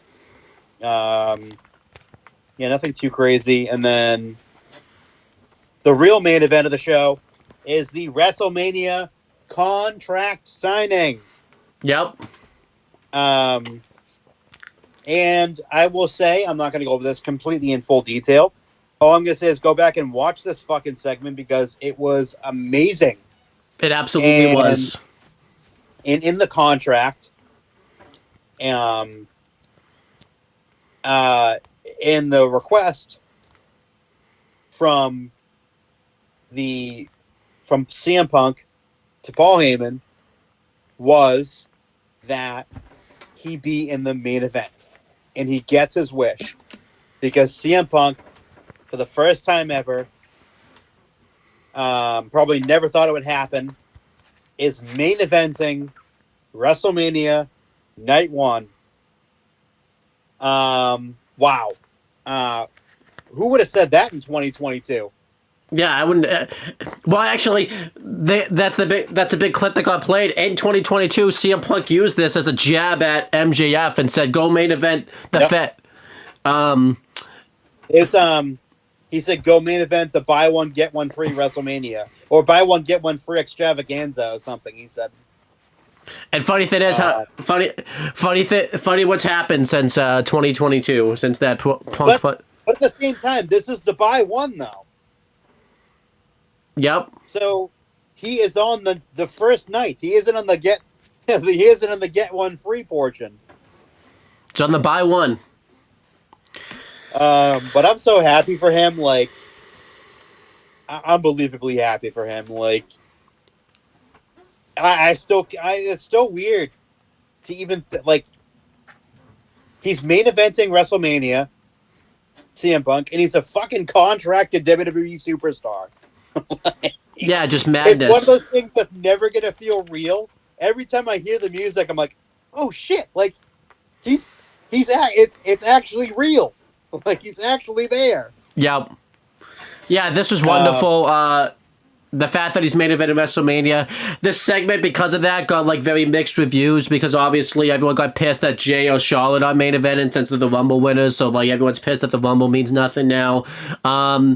It's caused a lot of people to say that, you know, he's really not main event in WrestleMania because the main event's whatever night 2 is type of thing. So it's like, you know, a lot of people are just being fucking petty, you know, about that type of shit and all that, you know, that stuff. But I consider night 1 the main event. I feel like no one fucking said this shit like a couple of years ago when KO and Sammy main evented, you know, night 1. No one said that shit then. So it's like, I just, you know, so he's main evented WrestleMania. Night 1's just as big of a deal. When it comes to the Rumble stuff, like, these are the same people that got fucking upset to begin with that Jay even fucking won the Rumble, and now they're mad that he's not main event in WrestleMania. So it's like, this is why you don't book for like you said, Chris. This is why you don't book for the fucking IWC. They don't know what the fuck they want. So, but yeah, I like, you know, the fact that he's main event in WrestleMania was cool. This triple threat match absolutely deserves to main event WrestleMania just because of how much history is in this match and just how much stuff has gone into this feud. And the biggest highlight of this segment was not just this, but the reaction that Roman Reigns was getting. And they were sitting Roman Reigns to him, and Paul Heyman starts doing it. And then when Seth comes out to do his entrance, he holds the mic up to Paul Heyman, and Paul Heyman just looks at fucking Seth like stone-faced, doesn't say a fucking word. It was awesome. But there's one big segment, there's one big thing from the segment you would get into, because we thought this was the favor, Chris. We thought it was. Yeah, I don't have it up anymore, so. It's not the favor he's owed. That was the last thing on SmackDown is he looks at Paul Heyman and Roman Reigns and said that's not the favor he's owed. So what the hell's the favor then? I thought this was going to be it. I mean, I'm interested to see what the favor actually ends up being and everything like that. So I think, just my 2 cents, and it could be something big. I know it's a fantasy booking, but what if the favor is he turns on Roman and sides with Punk? I'd like that. And in the process, by screwing both Seth and Roman, it brings them two together, and we have a Shield reunion. Well, not the whole Shield, but yes, the Shield Not reunion. the good parts. Yeah. I'm like, I was thinking about this too. Like, what if that's the favor? What if the favor is he turns on Roman and he costs Seth the match? Like, he hits Seth, like the ref's down, Seth gets hit with a belt, and then he pins Seth. Or whatever, like hits with a chair or something. Not, well, obviously there's no title on the line, but that's just like my thought was like, okay, you could build that up over the summer. Yeah, you could. Them gaining the trust back with each other.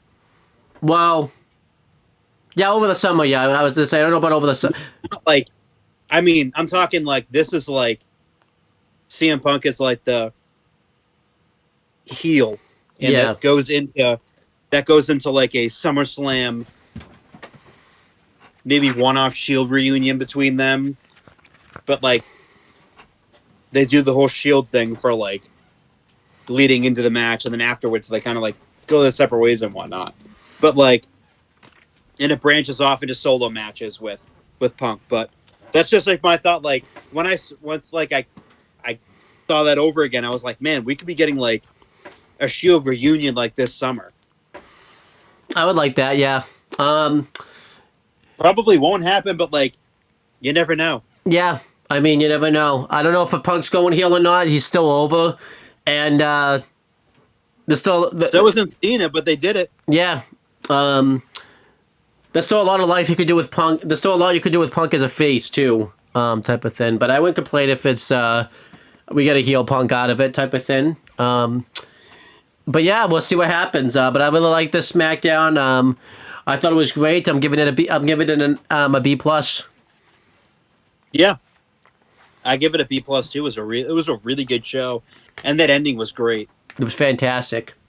Wait, I just like, what if it's heel Punk and heel Cena versus Roman and Seth at SummerSlam? Yeah, I mean, we still don't know who the third guy is. What if Punk's the third guy?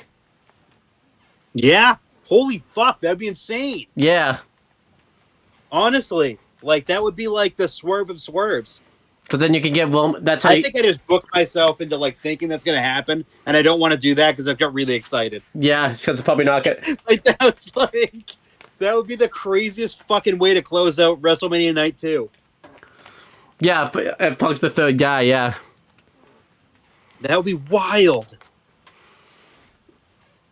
It would be insane. I could see it happening. I could really see it happening. And then at SummerSlam, it's Cody and the Shield versus Rock, Punk, and Cena. Yeah, that'd be wild if they could make that work. That would be easily the greatest match in WWE history. Yeah, it would.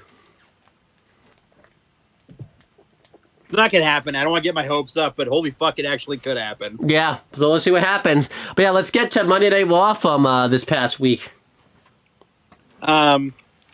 So this is the official last show, I think. Yes.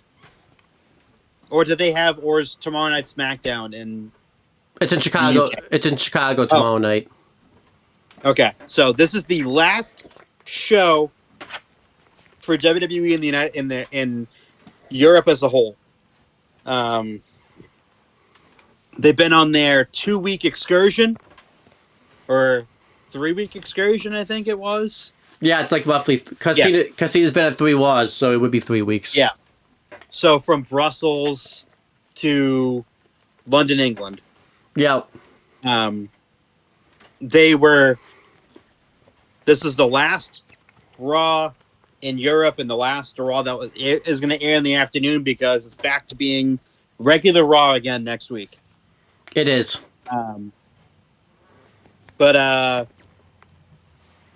So we start the show off, and everyone's coming into the arena. They show Rhea, Io, Bianca, Logan Paul, huge boos. They show AJ, they show the Usos coming in together, and they show Gunther. And right away, they do the segment with Cena and Cody again, and you can tell when it's a Cena segment to start the show because there's a long pause. Yeah. Oh, don't forget the intro to the segment. The commentary team was different this week. Oh yeah, they added Wade Barrett to the commentary team with Michael Cole and Pat McAfee because Barrett is from obviously London, England, or around the area. So they probably wanted him. So he came back home to commentate, which is cool. Yeah, I like that. No. So they do the long pause, and then Cena comes out, and I didn't realize this, but the towel placement is kind of interesting because it kind of like it leads into like the shirt, like the time. This is like the last time, and then after this, you can't see me. So it's kind of like a play on his retirement tour. If he is retiring. If he is.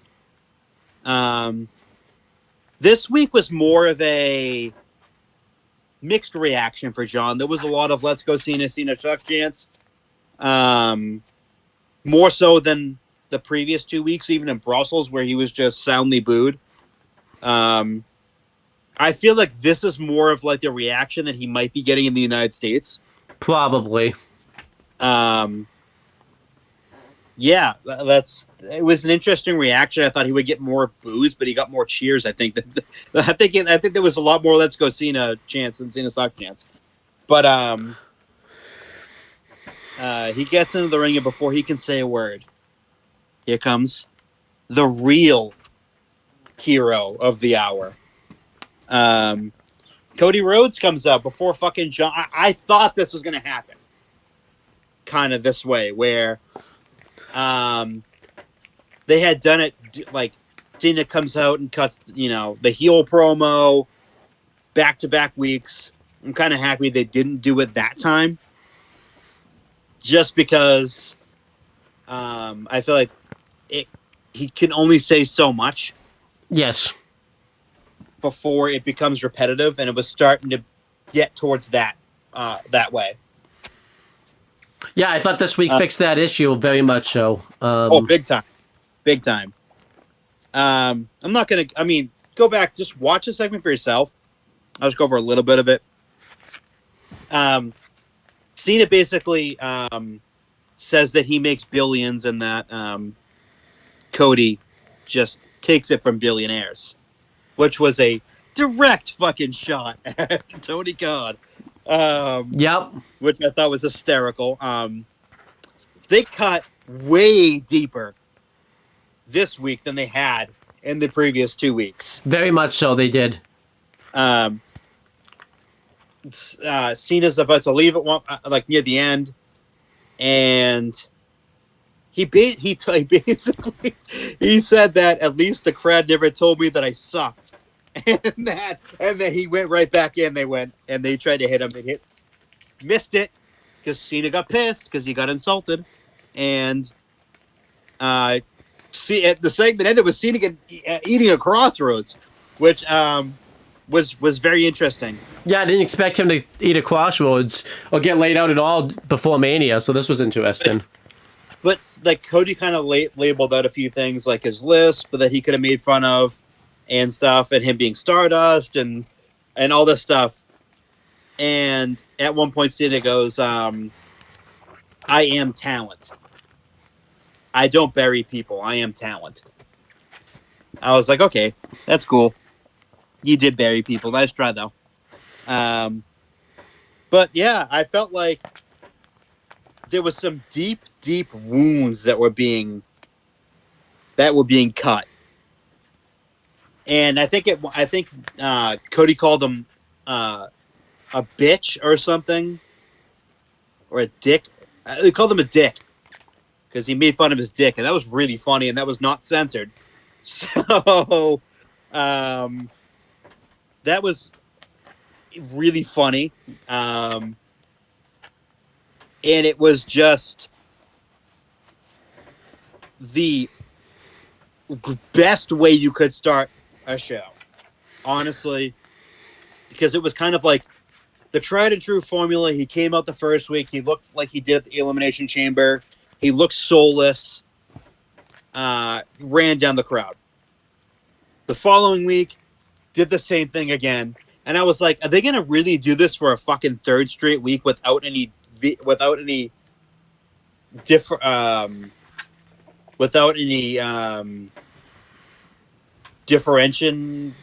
between the two of them? Differential, like, Yeah. there's no difference between the first 2 weeks, and then this week went way more into like, okay, we got to get them talking to each other and physicality, which they did it all into one. It was fucking amazing. Yeah, this was amazing. What was great is no one really held back, because, everyone had been wanting John Cena to cook Cody, and he did. And then Cody fought right back. He didn't. He wasn't taking any of the shit, which I thought was awesome. Both, the shots that they took at each other were very good, and I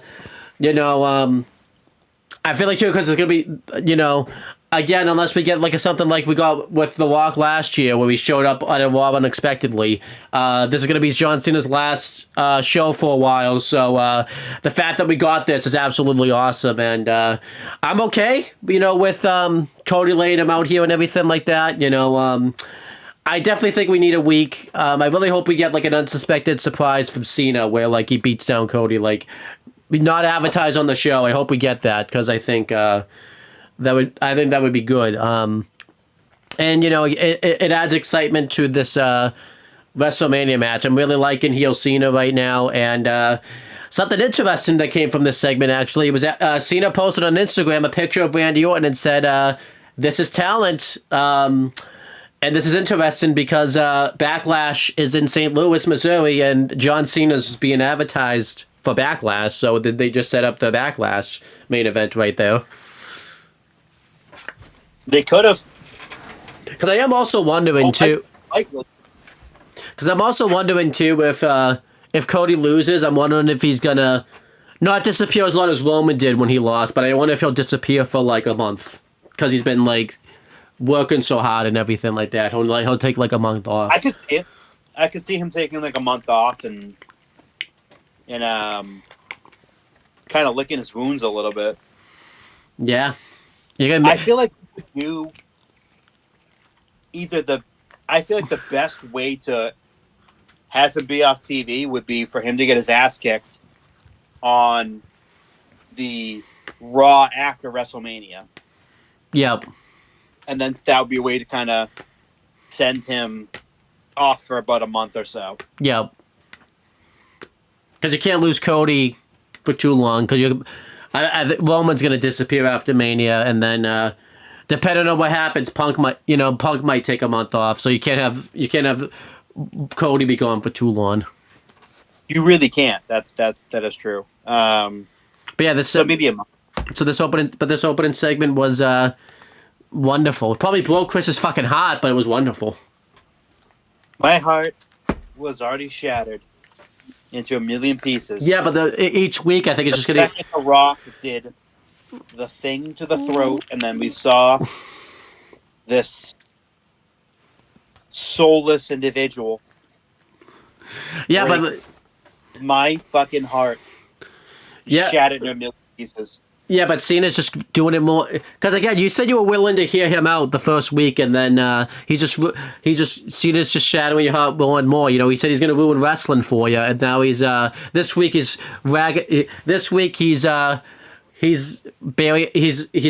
cooking your current favorite hero right now, type of thing.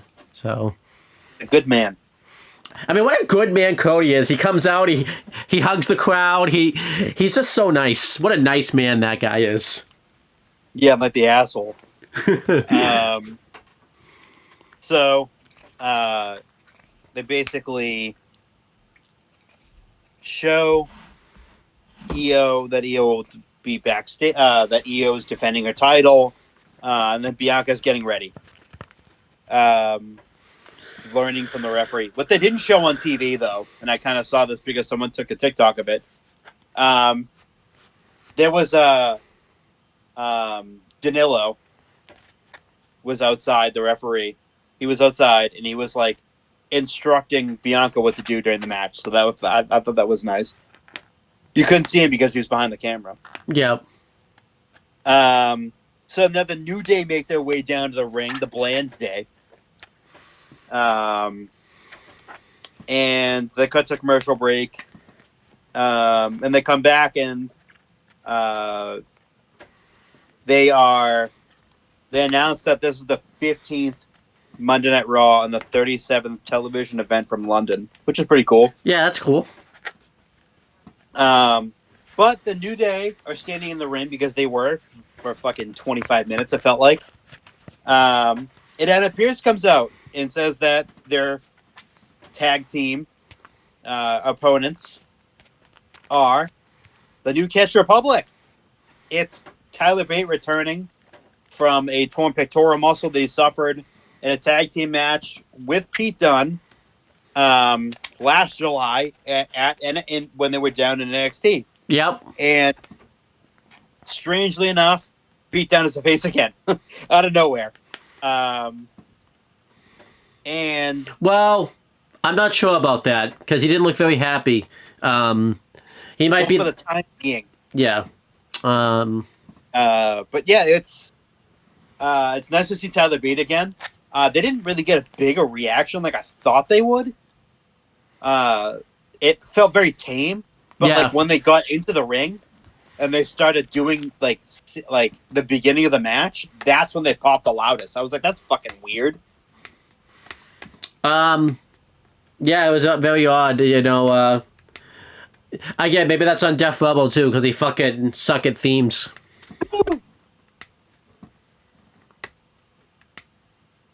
Oh. That's terrible. Yeah. But overall, I thought this match was very good. It was a nice return, but they didn't win. The New Day ended up winning with the Daybreak for the win. I thought the ending pinfall was kind of weird because when they hit the Daybreak, like the New Day did, like Pete Dunne, like his arm, he like grabbed his wrists behind his back, and like I was like, that's a fucking weird way to take a pinfall. Yeah, it was very odd. But yeah, like I thought overall the match was good. It was a nice showing by Tyler and Pete in Tyler's return. Yeah, I liked the match. Yeah, I thought this was very good. You know, I was alright with the New Day winning since they're trying to build him up for a tag title run and everything like that. The New Catch Republic looked very strong, and I get if Pete Dunne turns heel from this, it makes sense for them to lose because it can be one of the. I like that Pete Dunne took the pin instead of Tyler Bate. It's because they didn't, you know, it would have been the typical, oh, he's just going to turn on him thing. And I like that if Pete Dunne is turning, he didn't turn like this week, like the first match back. Yeah, I feel like that they're probably going to wait a bit and then do it, then do the turn. Yeah. I mean, they could get that win back next week, and it's kind of like, oh, everything's good. But nope. We'll see. And I get why and I don't mind the New Day winning because they need to fucking start doing something. Yeah.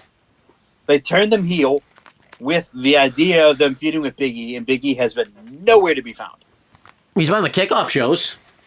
And but like in terms of like the reason why they turned him was so that they turned on him was so that they chose Odyssey Jones over him, and that they were fucking gonna feud with him. Yeah. And maybe whatever tag team that Big E could find. But at the same time, Big E hasn't even been fucking mentioned. Not at all. And I'm like, this is weird. I'm like, why the fuck would you do this without the intention of Big E being a part of it? Yeah, it's very odd, yeah. He is about as big a part of this fucking group as Woods and Kingston are. So, why the fuck is he not a part of this? And again, it hasn't helped that they've missed a lot of Raws since they've turned, too. Yeah, and also, too, this week I think was like one of the first weeks where they barely even got a reaction. Yes, very much so. Like, it's getting to the point now where it's like, okay, when are these guys going to turn face again? Because I feel like it's coming soon, because this has not worked at all. Yeah, it hasn't clicked. And I would drop that fucking boring-ass theme song, too, also. And just have them go back to New Day, New Way. Oh, absolutely, yeah. This new song's not good either. It's just like, it's so meh. Like, I get it, like, they're friends with like the people that wrote the song. But, like, I think Mega Ran wrote it and produced it, so I think, or something like that, so, and Mega Ran and Woods are like friends, so like I get why they're doing it, but at the same time, this hasn't worked. Yeah, it has not worked at all. Built up into the New Day's anniversary, and then they had a big segment, and then they came out of that without a direction. I don't know how the fuck you can do that. I don't know. It's built up this teasing split, and they kick Big E out of the group, and then they lost their direction immediately. Yeah, it was insane, yeah. I don't get it. I don't get it at all. I feel like in the next, like, fucking 2 months, they're going to be faces again. They probably will be, yeah. Like, they're going to get this tag title match. They're probably going to lose. I don't know. Maybe they win. I don't know. I just don't know where this is fucking going. Honestly, they're probably going to win, to be honest with you. But it just doesn't feel like the New Day. It just feels like a fucking bland heel tag team that lost their identity. Yeah. But anyway, so Kathy Kelly stops the New Day in the ramp, and they talk about how they wanted a tag team title match. And Eric and Ivar come out. No surprise, no reaction. And they basically almost confirm that the New Day are getting a tag title match, which fucking bizarre. Hey, They go into Pierce's office and say, we want a tag title match. Pierce goes, you gotta earn it. Okay, here's one fucking match. Here you go. Here's a title shot, basically. Yeah, it's very odd. Well, we'll see what happens. Don't forget, Adam Pearce is a stressed out fucking man, dude. He hasn't confirmed anything yet. That's a stressed out man right there. And for me, like, watching this, it's like, I can't believe this is what the New Day's become. Not like, oh, look at them, they're heels. Look at they've become. Like, no, they've become so fucking irrelevant and so bland that it's like, what the fuck was the point of it in the first place? Yeah, I feel like this hasn't really worked very well at all. So it's almost sad because, like, they can work as heels, but the main objective has derailed. Very much so. The main objective was against Big E. And now Big E can't fucking wrestle anymore, so what do? Nothing. Not a thing. They had him lose to fucking the LWO in back-to-back weeks in singles action. And then they had them do a tag match where they won. And then they did a fucking post-match beatdown as Raw went off the air that no one saw. And no one cared about. And they were off TV for a bit. Their families turned on them, and in the beginning, and like it's. Yeah, it hasn't been a lot. They done nothing, and every time they come out, I'm like, who the fuck is this? I'm like, it's the New Day. That's right. Yeah. That's the Bland Day. Yeah, they stripped everything away from them that made them interesting. Yeah, this has not been good so far. Which is fucking bright colored shirts, the pancakes, the bright colored attire, the theme song. Everything was so notable, and now it's like, it's these guys. Look at them. Yeah, it's been so bland. It's really almost disheartening. And just sad. It really is. So, the next segment was the slap heard around the world. They replayed the slap in the week prior, and boy, did that come back to fucking bad to bite him in the ass. Oh, it very much did. So, backstage, Big Jim says basically he just wants to do it on his own. And I respect that. It's commendable. And so they dap it up and they hug, and then he basically just tells him, just be careful. He's a little brother. He cares about him a lot. What a good brother. He is. He's awesome. What an awesome brother. So I thought the segment was really good. But yeah, so they go to commercial break and they come back and they announce that Michael Cole and Pat McAfee are going to be the hosts this year of the Hall of Fame. Well, we'll see about the Pat McAfee part of it. Yeah, probably still, maybe. Even after everything, I just don't know. I mean, he's been in a lot of controversy. In recent years, and he's still there. So yeah. Granted, this is probably the biggest one, but yeah, we'll see what happens. I say, again, I don't watch football, so I'm probably still gonna like him and everything like that. So it's like, I mean, you don't watch a show either. I mean, I kind of do sometimes, not all the time. But well, I watch a show when they have a wrestler on it. That's really it. Yeah, I don't really watch it all that often, but like the last one I watched was I think the Punk one. I think. Yeah. And we'll see, but actually, no. The last one. We'll see if he even gets named in the lawsuit to begin with. Yeah, actually, the last one the last Pat McAfee show I watched actually was the Hogan one, and that was interesting. Not as much as the Logan Paul podcast he did, but it was still interesting. Yes, extremely. Then they just show people at ringside.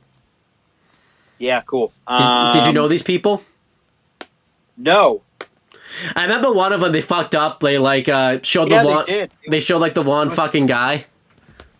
It was They put they flipped Charlie Brooker and Michael Venom Page. They they flipped them. That was pretty funny. Are these even fucking real people's names? You just fucking make them up because you forgot what their names were.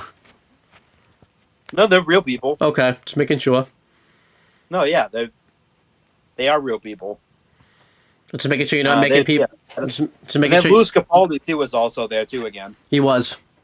Good for him. So we get to that match now, and holy fucking shit! Oh, this was not good. Well, okay, it was a good match, but not good for Jimmy. So, maybe you shouldn't have done the slap. We'll say that. Yeah.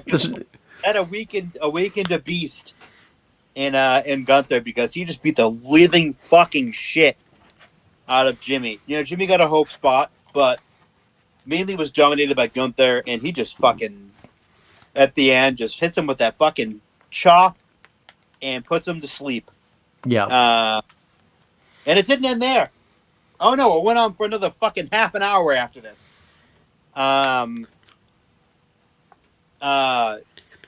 So he puts him back, beats the crap out of him some more, puts him back in the sleeper hold. And then Jay comes out to make the save. To really almost to no avail. But it worked for a little bit. He got him off his brother, and it looked like Gunther was gonna, hit the coward's way out. When again, this was a calculated attack. You could make an argument this was calculated. It was definitely a calculated attack. So they go to commercial break, and then they come back from commercial break, and just fucking blindsides them. What an asshole! Just blindsides them. I think he hit Jimmy first, and that kind of caused Jay to kind of topple over. Yeah. And he wanted to powerbomb Jay on the steps that he had moved out of the way on the bigger platform on the steps, but it didn't happen. Kind of got free, and then one of the fucking security guards ate a powerbomb on the steps. Poor guy. Jesus Christ. He then zip ties Jay's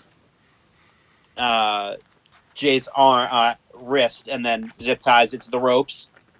I guess that's the new thing now, instead of handcuffing them, because they haven't seen anyone get handcuffed to the ropes in forever. Yeah, I can't think of a lot. I wonder why they moved away from that. So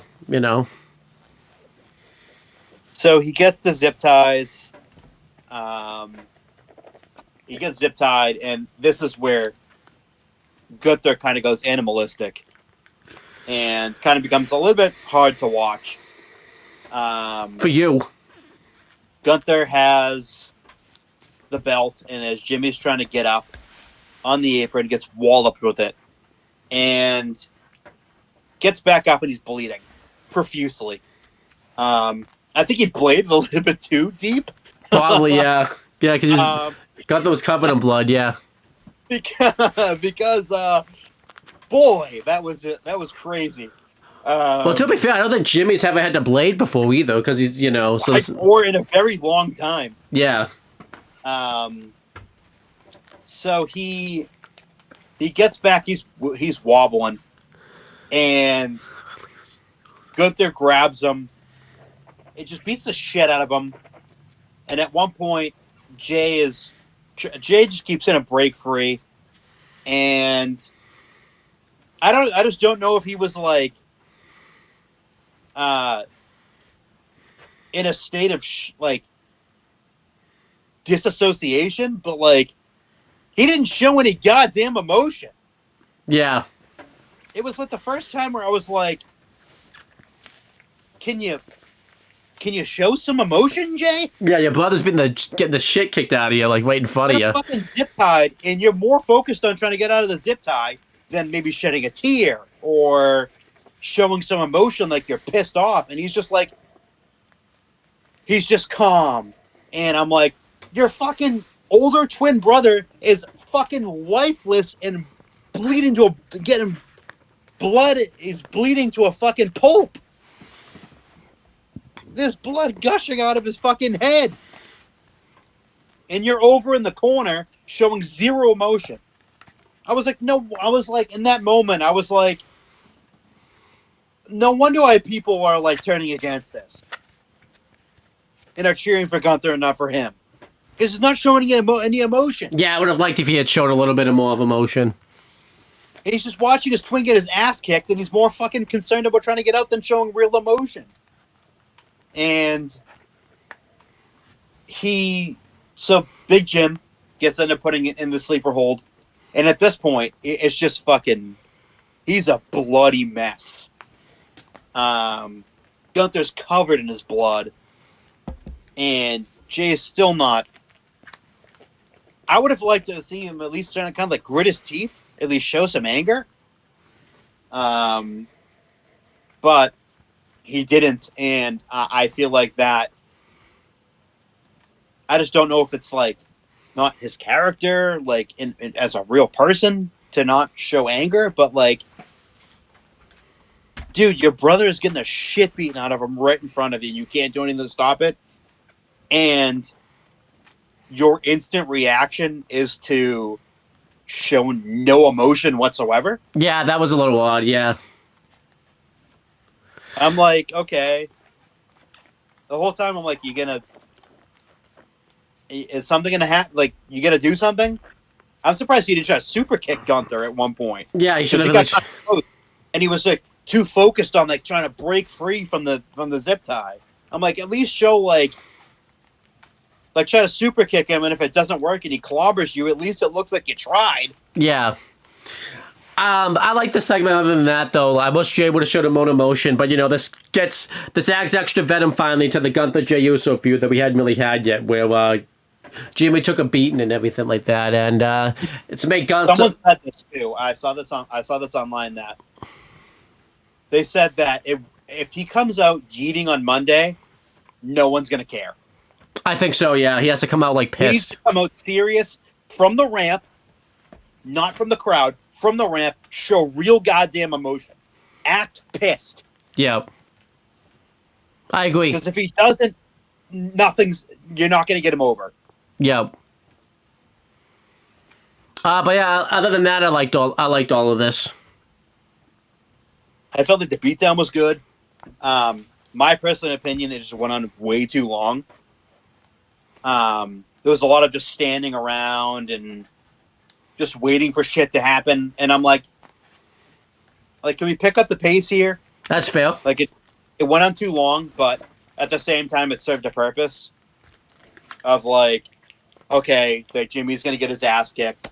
Now, for the love of fucking God, can they have Jay come out and not anything, nothing? Be serious. Yeah, he needs to be serious. Yeah. Be main event Jey Uso, not the Eat Master, the fun-loving guy. Fucking main event Jey Uso, the right-hand man. Serious. The emotion that he showed against Roman. Show that. Yeah. I wouldn't even complain, by the way, if they don't even have him come out. Like, he just gets interviewed backstage and he's just serious next week or something. Like, just be serious. That's all I ask. No, yeet, nothing. Your twin brother just got beaten to a bloody pulp. I want you to not be laughing and joking around. Be fucking serious. He should be the way he was after Hell in a Cell, that match with Loma. That's how he should be next week. Absolutely. Absolutely. I want him to almost be like, in a way, like despondent. Yeah. In like a blind rage. Like, I want him to be, maybe he tries to go and find Gunther and he's throwing shit around because he can't find him. Or like Gunther's not there and he doesn't know and someone tells him and he throws a chair up against the wall. Or he hits the chair up against the wall, throws a trash can or something. Just something that induces anger. Yeah, I would like that. So they go over the contract signing for the main event of WrestleMania Night 1. That was, like, again, nice little video package. And then they come back and then they promote the Pat McAfee show. That's going to be live in ring, in Pittsburgh at the PPG Paints Arena, which is the home of the Pittsburgh Penguins. Pat McAfee, originally from Pittsburgh, Pennsylvania. His hometown. He lives in Indy. His wife's from Indy. Her family's from Indy. So when he played for the Colts, he moved there and he met Samantha. And he resides there, but he's from Pittsburgh originally. I'm looking forward to watching this. I don't know how much of it I'll watch because obviously I don't know how much. I don't know what it's going to be. If it's, I think it'll be a comedy show, but I don't know like if it's just going to be football stuff or if it'll blend in with wrestling or like I'll watch some of it because they said even if you're not there live, they're going to like air it on TikTok and YouTube and all that type of stuff. So yeah, we'll see what it is. It could just be like a live rendition of the Pat McAfee show, where it's just in a stadium setting. Yeah, as opposed to his Thunderdome that he set up. It could be him tearing me the fuck down if I never watch his fucking show. Oh yeah, be like, fuck this kid, and he just digs into my personal life and tries to find all the bad shit about me. Fuck yeah, let's go. I feel like Chris is not only gonna watch it. He'll be helping Pat McAfee with all that shit. Oh hell yeah! You'll be like the one still. You'll be the All one. that dirty laundry. Literally, Watch my fucking show every fucking day. I'm gonna give him all the dirty laundry. Legit laundry. Literally. Look at this dirty laundry right here. Look at him. Look at him. Look at the clothes. He doesn't do them. It's just a pile. Look at it. Yep. Actually, it's not a pile right now. I have a pretty clean laundry right now. So, you better find it fucking quick. So He's got, huh? I just did mine recently. I just folded it recently too. I'm a big boy now. Yeah, but he has a fucking week to find dirty laundry. But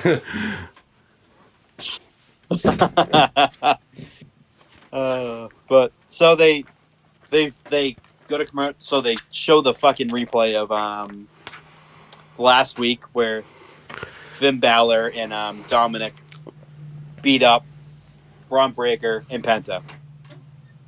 And then the following segment, Finn's like really excited and he's really happy.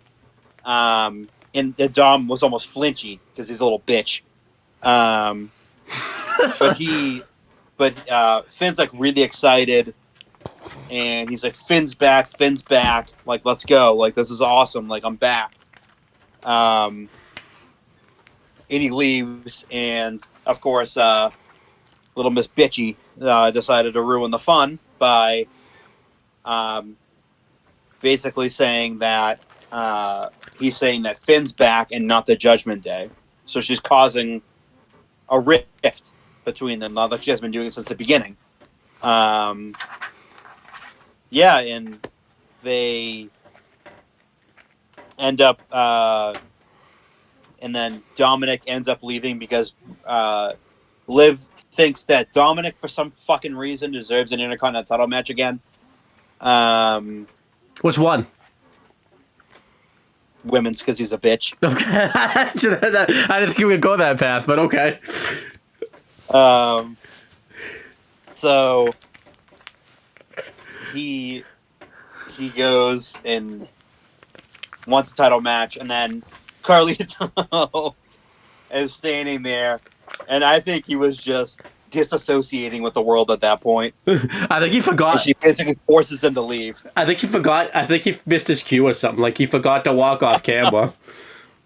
That's so fucking funny. My favorite thing that came out of this was when before Finn Balor left, he took a fucking shot at Raquel and be like, "Hey, don't worry, Raquel. One of us is gonna win an Intercontinental Championship to the." Like that was awesome. And Raquel just sit there. Raquel had to just sit there and take it. Good. Terrible. And they basically just Liv and Raquel basically talk about how they're going to deal with Bayley and Lyra as it fades away from them. Good for them. I thought the segment was good. It's definitely leading to Finn Balor being the one that's going to be turning face out of this. I think he needs a face one. So dirty fucking flamer boy Mysterio is lover boy fucking pussy whipped fucking bitch boy. I think that little fucking vixen is going to be the reason why they turn on Finn Balor, and I think it's going to happen probably closer to WrestleMania. I think Finn needs a face one too. He's been a heel for a while, and I actually think he's, usually people are better. I think Finn's better as a face, so I think he'll be better as a face. Oh, yeah. I hope they fucking bring back. They tried the heel experiment, and it didn't really work. It worked in NXT, but also then the pandemic happened, and I think because so many top stars went away from NXT, he had to fucking turn face. I think they had to turn him face again. That's because I remember he did. Yeah. That was so like he had just come back and he had just turned heel on Gargano. Yeah. And Ciampa. And then he was NXT champion, and then they randomly turned him face, and he was basically like sided with the Undisputed Era. That was really weird. Oh, because they turned. Because then they also turned Gargano heel, and I think they ran out of fucking like top faces because Undisputed Era was still heels. Velveteen Dream had to go away for the reasons we know about now. Yeah. And then I think Keith Lee went to the main roster like long before that, and then they called up all the other fucking talent to do those shitty retributions. So like they had they didn't really have a. And don't forget too, he was supposed to feud with Gunther originally for the UK Championship, but then they couldn't do that feud because Gunther and all the NXT UK talent got stuck in the UK, and Finn basically had. Originally they didn't. Gunther didn't want to come stateside. Mm-hmm. Yeah, but don't forget, because at the time he was married to someone else, and he didn't want to like move to Florida at the time. I think he has now. Yeah, but don't forget, Gunther was in NXT UK, and Finn went to the UK to do that feud and everything like that. And they were going to do NXT UK TakeOver like Ireland. I think they were going to do the match there. But then obviously the pandemic anyway just killed NXT UK type of thing. So yeah, they didn't last very much. They lasted throughout the rest of 2020, and then I think it was over by like a year after the pandemic started. It ended pretty much right when Triple H. That's like one of the first. That's actually the first major change that he made that like not a lot of people liked. That he ended NXT because everyone was confused by it because that was like his thing, and then he ended it really randomly type of thing. So I remember. I think you and I used to make a running joke on the channel. I don't even think Vince knew about fucking NXT UK. Not a clue. I think, you know. I think he saw that his money was leaving the account, the yeah. company account. He's like, where's that going to? And he had to make sure it was going to the. That'd be funny if that's what that, you know. He thought that was going to the Janelle Grant stuff and all that stuff, and he didn't realize it was going to NXT UK. And like he fucked up, and when he went to pay Janelle Grant, he accidentally sent it to the fucking NXT UK thing by accident. Look at that. And then Triple H is like, dig at this. I'm making NXT UK. Do you ever like? I always love to every time Triple H does really good business things. Dave Meltzer will randomly put up. Hey, what happened to NXT Europe? By the way, he'll just randomly bring that up out of nowhere sometimes. You know what happened to NXT Europe? Hey, what happened to the Max viewership? How about that? Ooh, taking shots there. How about that? How about the ratings? How about the demo god? How about that? Nothing happened with that. Yeah, doesn't exist. So now we get to that to the tag match. The tag match between Braun Breaker and Penta versus the Judgment Day. Really solid match. The match was very good.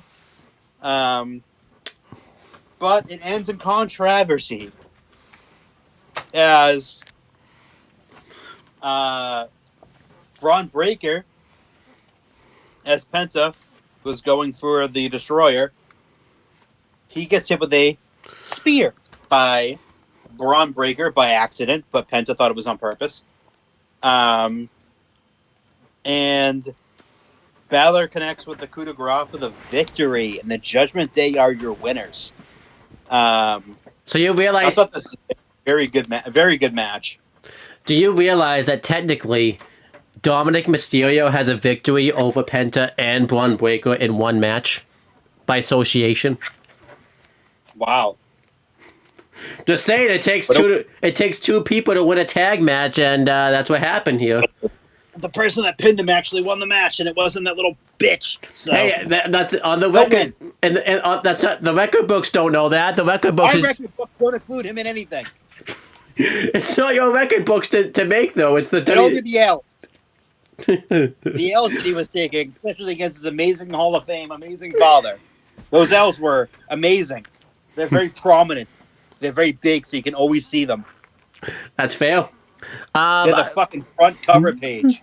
I like this though. You know, this was a really good match right here. Well, not a really good match, just a good match. Just a good, just a good tag match. You know, Penta was always going to take a loss at some point, and I actually think they protected him in defeat because obviously it was just a partner miscommunication thing that ended up happening, and you know, this kind of gives Finn a reason to go for the the men's Intercontinental Championship. I have to make sure I get that right.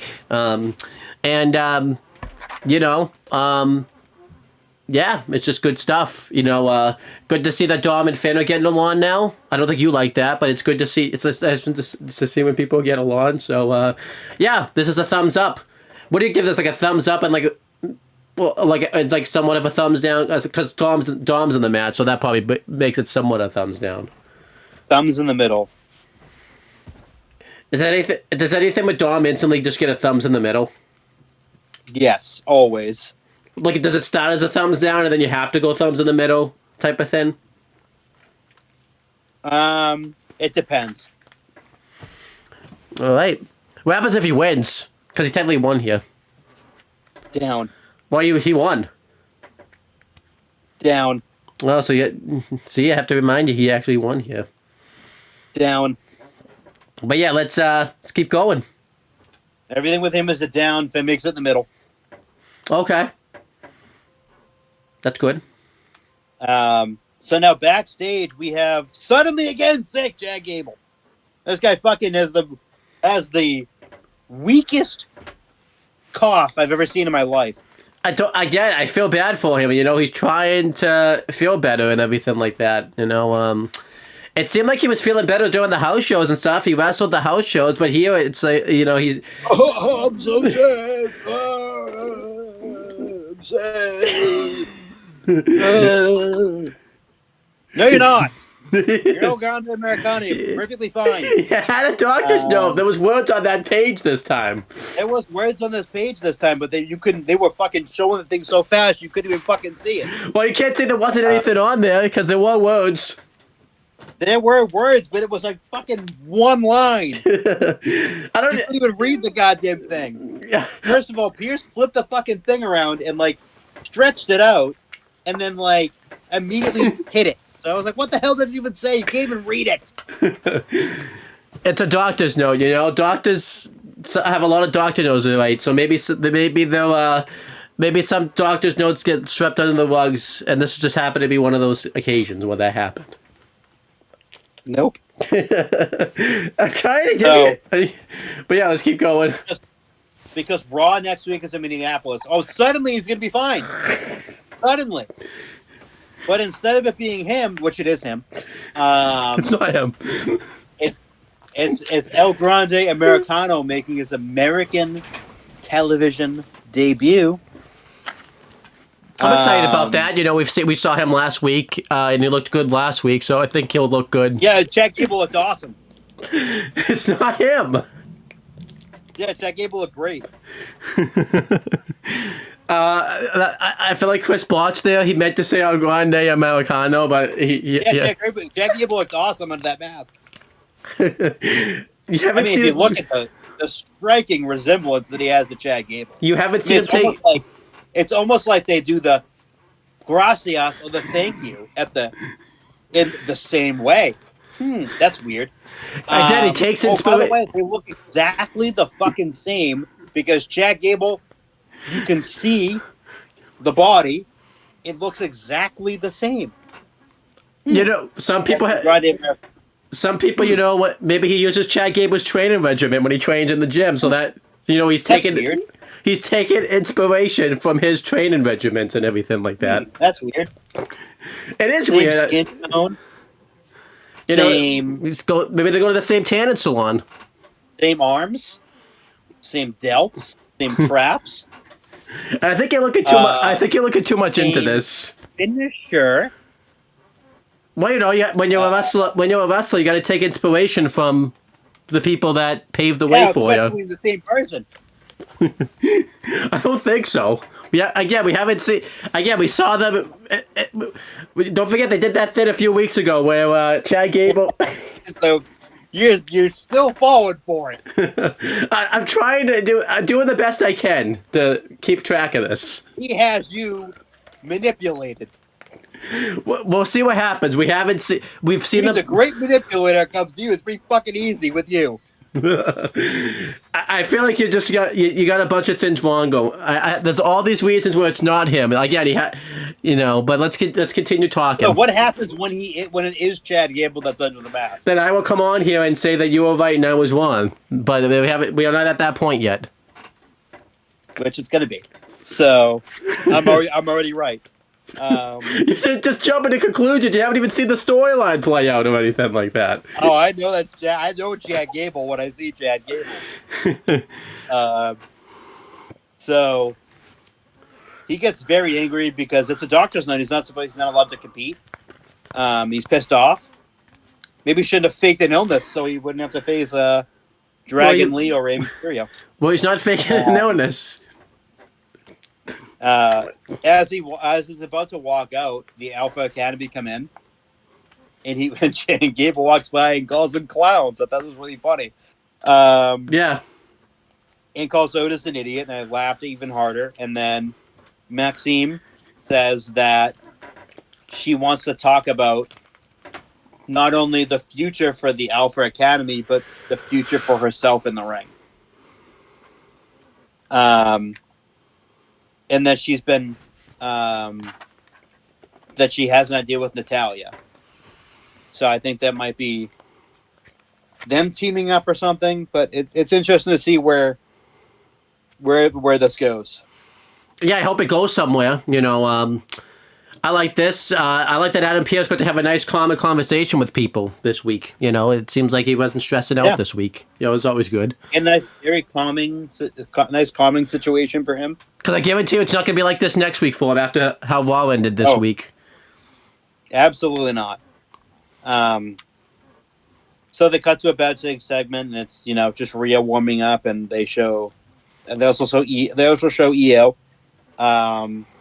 warming up too for their match, and then they cut to a commercial break, and they come back, and it is Kathy Kelly is preparing to interview Braun Breaker when Penta comes out of nowhere, and Penta's fucking heated. He's pissed off because he thinks that Braun did that on purpose, and Braun's trying to defuse the situation by saying he didn't do it on purpose. He did it by accident. He didn't know that he was going to be basically put in harm's way. He wasn't trying to spear him, and then Penta calls him fucking stupid, and then because he thought he did it on purpose, and then they get separated, and the segment ends. I thought this was really good. I liked it. I liked it. It progresses their story. Because I think eventually, it might be like a triple threat match at Mania or Fatal 4-Way, depending on the Dom situation. But I think or in Finn too, because I think they also too could factor into it and have a Fatal 4-Way. I think you want a triple threat because you don't want Dom in the match, though. I mean, Dom could fucking take the pin. That'd be great. That'd be amazing. Yeah, but then he'll get it because he could be on his back in Allegiant Stadium. In Las Vegas, Nevada, looking up at the top of the fucking stadium and looking at how beautiful it is. Yeah, but then he's going to get a Mania payday out of that. So do you want him to get a Mania payday? He's not going to win. Yeah, but he's going to get paid regardless. He's not going to go to the pay window. He might not. Because he's going to lose. Because he's going to be the one flat on his stupid back, looking up at the fucking lights as Penta is pinning him 1, 2, 3 and winning the title. I mean, he might not. He might be on his stomach because he might tap out at WrestleMania. You know, with a submission hold and might be hit with a Steiner recliner. He could, but we'll have to wait and see. So next it was Logan Paul, who came out to probably another theme song because I can't fucking tell. AJ was in the ring. And he was talking about Logan, and then Logan said, "That's enough." And he comes out to a new theme song, I think. Yeah, I'm not sure. Humble. This is about his 57th WWE theme in the past fucking 3 years. And this has to be like his 4th in the last 3 months. Yeah, I think so. Very weird, but they go back and forth while the crowd keeps chanting "Shut the fuck up" to Logan, which I thought was really funny. And Yeah, and the segment pretty much ends in a brawl when Styles is looking to. AJ was trying to go for the Styles Clash. Logan rolls out of the way. They brawl a little bit. They go back in the ring. Tries to hit the phenomenal forearm on him. Doesn't connect. Logan hits him with a fucking crisp and clean pulverizer. I love that move. Yeah, that move is sick, and that it just depends on who it's with. But with AJ, it looked. Oh my god, it looks so crisp. That was amazing. That's probably the best that move's ever looked. Because AJ knows what he's doing. Yeah. Overall, I think the segment was okay. It was very much a let's get them together and advance this because they haven't done anything in weeks. I like this segment, actually. I thought this was a good segment right here. I like that AJ mentioned that he sacrificed a lot in this win, and Logan Paul took that shot. We mentioned that he got here quicker and did everything quicker than AJ, which was mean. It's very mean. And then Karrion Kross on like Netflix doing the exclusive mentioned that we're gonna get that tonight. AJ Styles is gonna get exposed. I didn't see what he was talking about there, because he said that AJ Styles is really evil, and Karrion Kross just needs to mind his own fucking business. Like I keep saying, this dude just needs to stop. What do you think? Do you think Karrion Kross needs to mind his own business, or do you think he's fine? I mean, at a very quick glance, you would think, holy fuck, AJ Styles has a twin. But I like this segment, though. I'm looking forward to this match at WrestleMania. I actually think this match is going to be really good at WrestleMania. I know you said that Randy Orton and Kevin Owens are going to be the sleeper. I think this is going to be the sleeper match at WrestleMania. I think we're going to come. It's going to be like AJ Styles and LA Knight last year, where no one really thought much of it, and then it ended up almost being. Well, it ended up being one of the top Mania matches last year. It was really good. Yeah. I think this is going to be the same thing. That was a really good match. And I think this would be a really good match. I think Logan's winning, though. I think he needs to get some. He's taken a lot of big L's lately. I think he's going to win. I don't think it would. Yeah, I think he needs a win, and I think AJ is going to be the one to put him over. But yeah, again, they haven't been face to face in forever. Since I think it was Madison Square Garden. Yeah. If I'm not mistaken. So it was kind of nice to get them together again. But it's because it had been so long. And poor AJ Styles' balls. Everyone just loves to punch him in the dick, it seems like. They fucking love it.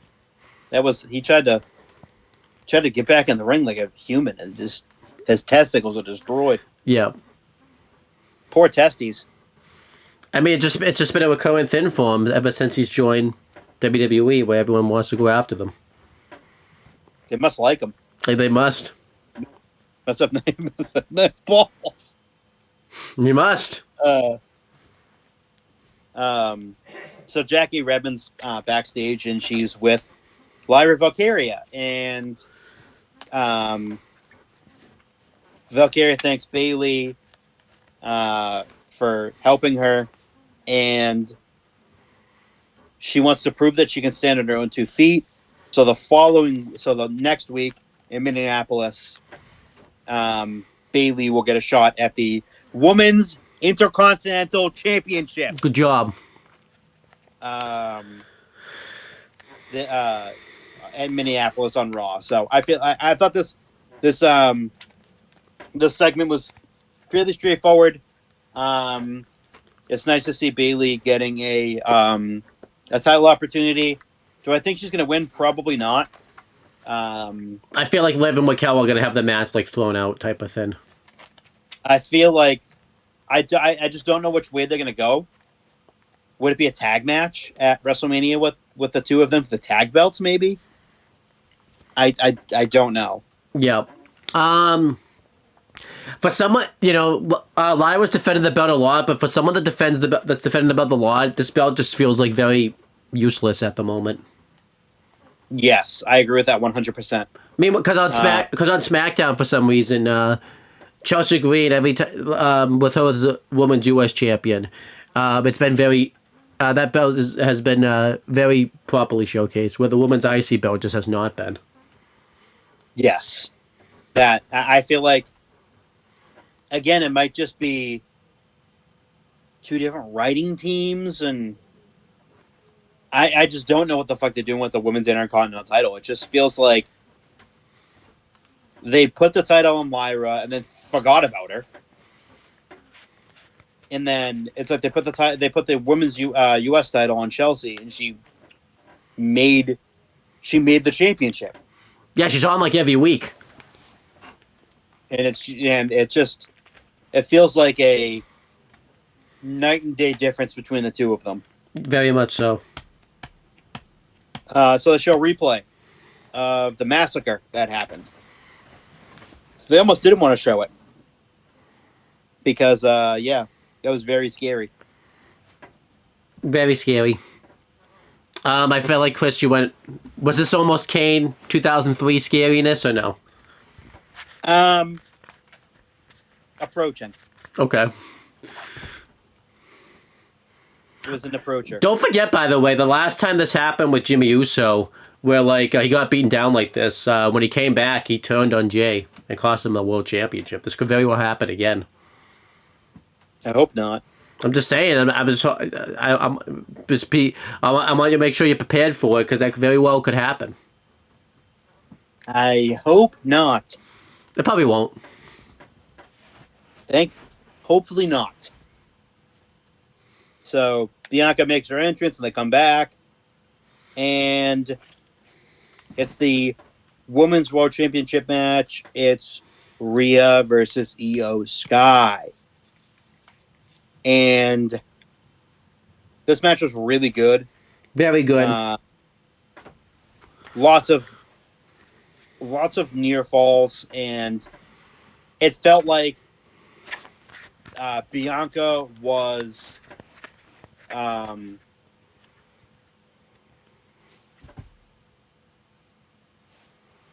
Oh, did I lose you?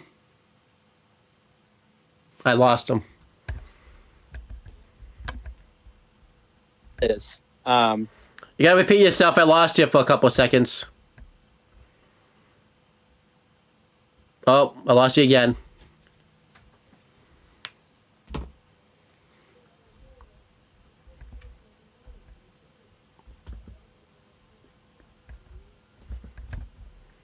I lost him. I'll never find him again.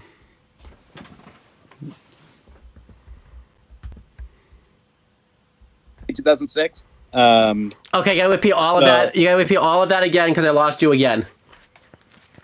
So, this match was pretty good. Towards the end of the match, Rhea and Io were not really. Bianca was very lenient because she had been hit a few times by both of them. She gave them the benefit of the doubt, but she got hit with a missile drop kick at one point near the end, and it just didn't. And she just got sick of it. And quite frankly, I would be too if I kept getting hit. So yeah, because you're a bitch. She ended up calling for a double disqualification, and Io retained the championship. Rhea got pissed, and they did the fucking brawl again. And Rhea lays them both out to close out the show. And the last Monday Night Raw that airs in the afternoon Eastern Time in the United States, because it's back to 8 o'clock Eastern Time next week. Yep. Yeah, I like this a lot. You know, the match was really good. You know, I liked how lenient Bianca was, and I liked the finish and everything like that. I think we're getting the triple threat match at WrestleMania. I think they're going to announce that next week. I thought they would have announced it tonight, but I like that they didn't announce it tonight. Again, Adam Pearce just needed to have a nice, easy day at work for a change. So let's let him have this nice, easy day.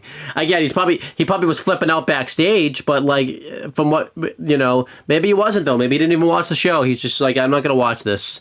But I like this. But I like this. The way I like that we didn't get the triple threat match like right away. They've been building stories around it and stuff, and yeah, I just enjoyed this.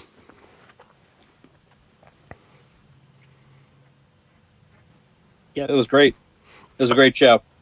I give Raw I give Raw also a B plus. It was a very great show. I give Raw a B plus also too. Great way to cap off the European tour. With a bang, especially with the opening segment and the closing segment. Just really, really, really good. Yeah, but Dom was on the show though, and he won. Yeah, fuck him. Who cares? I'm just saying that. Does that affect the letter grades that he was on the show and he won? No, because the first segment was amazing. Okay, it was amazing. But let's cover NXT from this week now. So NXT took place on. Let's make sure this is still the case. It was not March 25th, 2025. It was April 1st, 2025. And we had Booker T, Vic Joseph, and Corey Graves on commentary for this show. Stephanie Vacchio comes out, and Ava's already in the ring, and Ava announces that her and Stephanie Vacchio did some talking over the last week, and they decided that the women's division is just so deep, it really isn't fair to the division and fair to Stephanie Vacchio for her to have both titles and her to have to defend both titles. It needs to be they need to differentiate the championship. So Stephanie Vacchio is defending. No, is vacating. I almost said defending the North American Championship, but no, that's very much the opposite of that. She's vacating the NXT Women's North American Championship, and she announces there's going to be a ladder match to decide the new champion at Stand and Deliver.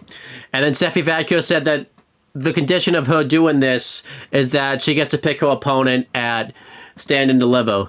And then Jordan Grace comes out and said that this is a dream match between them that they've wanted for a while and that the fans have wanted.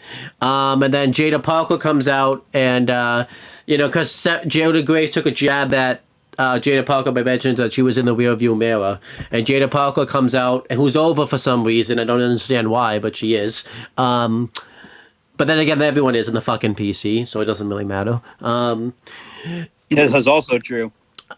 Yeah, when she goes to you notice I'm pretty sure she got nothing when she was in the Rumble. So that just shows you right there that the PC doesn't know what they're fucking talking about. Jada Parker mentioned, that if it wasn't for Jordan Grace, she would have won the championship. Then they get into a brawl. Jordan Grace throws a security guard on top of her, and I like this segment. I didn't really like the Stephanie Vacchio having to give up the NXT North American Women's Championship. That just didn't really make sense. Because with Ava's logic, then why the fuck did she even make the match in the first place between, Julia and Stephanie Vacchio? If you realize, did you just fucking did you pull a Tony Khan and book that match, not thinking long term about what was going to happen from that? Why? You knew someone was going to walk away with both championships, and yet you're like, yeah, this is too much for you. You got to vacate the belt. So I didn't really like that. They did this bullshit with Keith Lee. Back in 2020, and it was dumb then, and it's dumb now. It seemed like all they do with the North American belts is have a 6-way ladder match for them. It's getting old, but I'm sick of it. It'll be a kick-ass ladder match, but it seems like they love to throw the... Getting old. Yeah. And then, Stephanie Vacchio getting to choose her opponent. I think it's going to be cool. She's probably going to pick Jordan Grace, as she should. But you gotta think about it, that's a big decision to make. It'd be funny if she didn't even announce it until the day of the show. She's just okay, I choose, I guess I'll pick Jordan Grace, whatever. She waits, no, she picks someone that was in the North American Women's title match. She's like, oh, I pick you, type of thing. It's right after the match is over. That'd be awesome. But what'd you think of this segment here? I thought it was a thumbs in the middle segment. Yeah, those are thumbs in the middle, is that? I could have done without Jada Parker in this segment. I was more mad about the fact that Stephanie fucking relinquished her title. Yeah. Again, why did you book that? Again, why did you even book? It just doesn't really make sense kayfabe wise, type of thing. So, but then we had Trick Williams kind of promo over the weekend where he's upset at Obafemi that he's been like calling him out to come to the ring and he hasn't said anything to him. So he says he's gonna be in the ring Tuesday and Obafemi better meet him there. So. And then Obafemi got interviewed, and he says that Trick Williams doesn't call the shots around here. It's me that calls the shots. And I'm the rule of NXT, and I'm going to put Trick Williams in his place. And then the woman are backstage. They're watching the segment from earlier. And is it Adriana or Ariana Grace? I never know which one it is. Ariana Grace says she's not going to do a ladder match because that's just not her style. And Lola Vice says that she's going to win the belt. But Cora Jade says, that you wouldn't even know what to do with the belt if you wanted. You would just shake your ass. And then I think somebody else said something and led to all the women shouting at each other. Because that's all the NXT backstage segments can really do. So, Cora Jade doesn't really much want to talk when it comes to not knowing what to do with championships, because she fucking threw her NXT Women's Tag titles in the bin when she won them for no reason. So I don't know what she's talking about. But what do you think of all these segments here? I like the Trick and Oba one. The women's backstage segment was not good. It was okay. Then we had the first match. It was a qualifying match for the Women's North American Championship ladder match. It was Zarya with Sol Ruka versus Last Legend with Carl Jackson ringside. This was actually a really good back and forth match. Eventually, Zarya wins with the fireman's carry and F5 type move, and then that was it. But this was just really good. I thought these two women worked really well together, and it was a really good powerhouse match. And Zarya, I think, is a perfect person to be in this ladder match. What'd you think of this? I liked it. Hoss fight. Zarya winning made sense. I'm also very interested to see what she can do in the ladder match.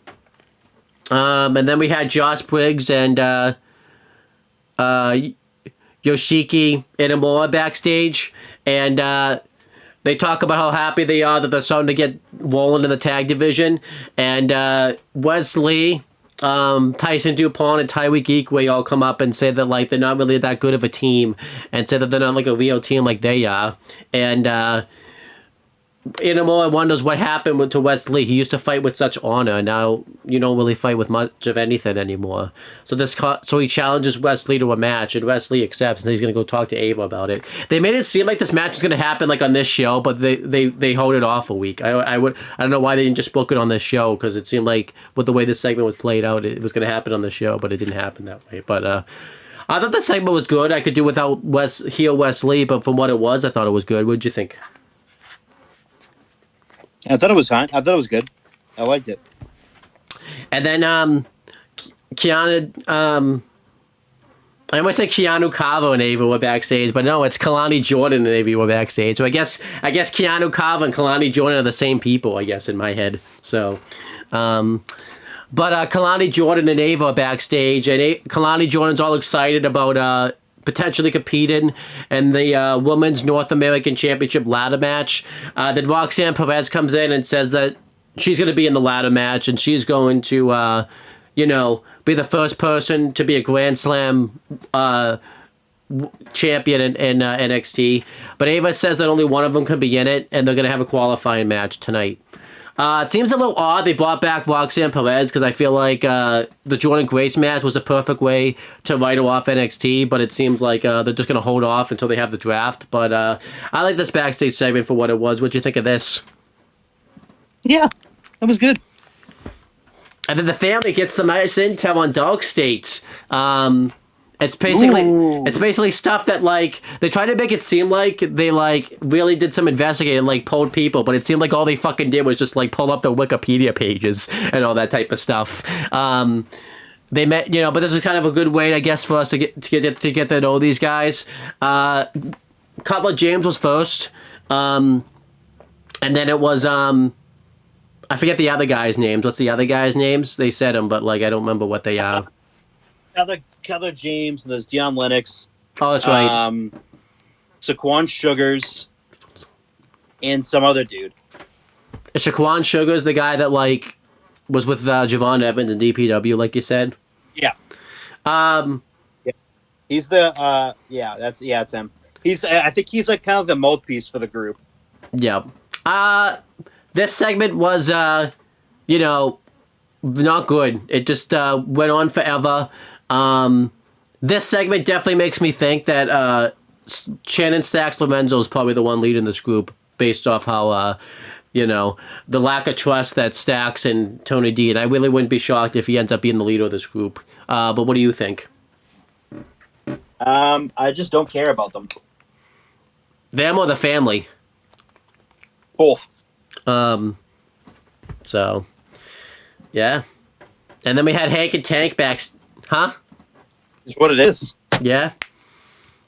They don't care about you either, Chris. Did you ever think about that? Good. Say that again? Good. Yeah. And then Hank and Tank are backstage, and they're getting advice from another tag team. They're dressed like Pretty Deadly, and Pretty Deadly says that they need to show some like showmanship and like show some confidence and everything like that. But they don't really want to wear these outfits. They don't. It doesn't really fit them. And then No Quarter Catch Crew come up and say all that the quarters are. Huh? How many quarters are there? No quarters. So I figure you like this group because there's no quarters. There might be pennies. It should be that. There might be pennies or dimes though, but there's no quarters. So, it leads to a match between them. What'd you think of this backstage segment? It was good. Yeah, it was good. What if they just came out with quarters and with the all quarters catch group? I don't know what happens then. Do you ever think they pay with quarters, or do you think they, specific? Good question. Yeah, I would think that they would pay with quarters. Well, the no quarter catch crew though, they no quarters. They can't have. They do it dimes actually. Oh, okay. I mean, dimes, nickels, and that's all they pay with. No quarters. So what if they see quarters on the ground? Do you think they're picking that shit up? No, they're walking right by it. No quarters. No quarters. So do you like them because they don't like quarters? They're pretty. I would say that's pretty awesome actually. Yeah, but they probably like nickels, dimes, and all that shit. So, hey, are they no change quarter, no change crew? Would you join this faction so that way you would never have to deal with having change again? Yes, if they were the no change crew, yes. But don't forget though, you could end up like Damon Kemp, who got killed off screen. Don't forget about that. That happened to him. So, yeah, because he wanted quarters. That's right. He wanted quarters. There was none of them. So, is that what happened to Gulak? You think? Because he wanted quarters too. Yeah. It said no quarters. So we had no quarters. Which is weird because he made the faction. Why would he have quarters if Maybe he was interested in quarters, and they went no quarter catch crew. No I understand the no quarters. I understand the no quarters part, but what about the catch crew part? Like, maybe it's not necessarily no quarters, but they don't catch quarters. Like, if a quarter gets thrown at them, they're not catching it. They're not catching it. Because if the quarter gets thrown at them, they go no quarters. They don't catch it. But yeah, then we have the Cullen kind of promo, and it was just kind of weird. Sean Spears says that to me, this entire segment screamed they're gonna turn on him. Probably.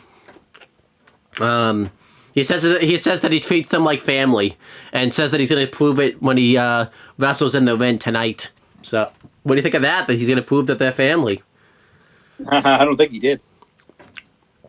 And then we had no quarter catch crew versus Hank and Tank. This match was very good. You know, it was really back and forth. Booker T and Corey Graves were just ragging on Hank and Tank. Like, Booker T was talking about how much he likes them, but Corey Graves was wicked upset that Pretty Deadly didn't go out there. He was very upset about that. But eventually, no quarter catch crew win. And it was a very sad day to be a Hank and Tank fan. What do you think of this? Yeah, pretty sad. They're pretty sad, I would say. They got to win. You know, they're doing everything right. They just can't seem to get a win. Pretty sad. And then Trick Williams calls out Obafemi. Or at least he tried to. Trick Williams comes out and he says that he's been a top player and a main event player in NXT. And talks about how there was around this time last year that he started breaking out and really proving himself and everything like that. And he said that he wants to get his NXT championship back. And then Javon Evans comes out. And before Javon Evans could say anything, Trick Williams says, like, okay, I understand why you're out here. I'm sorry I hit you last week, but it was just collateral damage.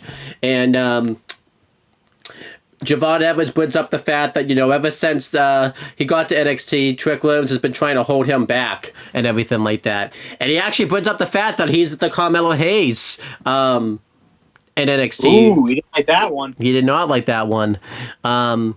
And then Obafemi comes out, and Obafemi talks about how Javon Evans is like all these other pretenders that think that they're all good, but they can't take down the kid. And he mentions that Trick Williams, you know, this was his fortress, but now he's taking hold of the crown. And this leads to a lot of yelling, and then eventually Ava comes out and makes a triple threat match between all these three people. And I like this a lot, you know.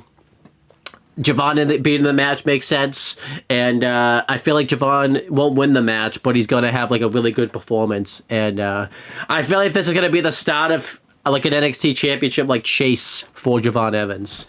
But after this, Dark State make their entrance, and yeah, they actually did something this time. They beat people up. They didn't clap.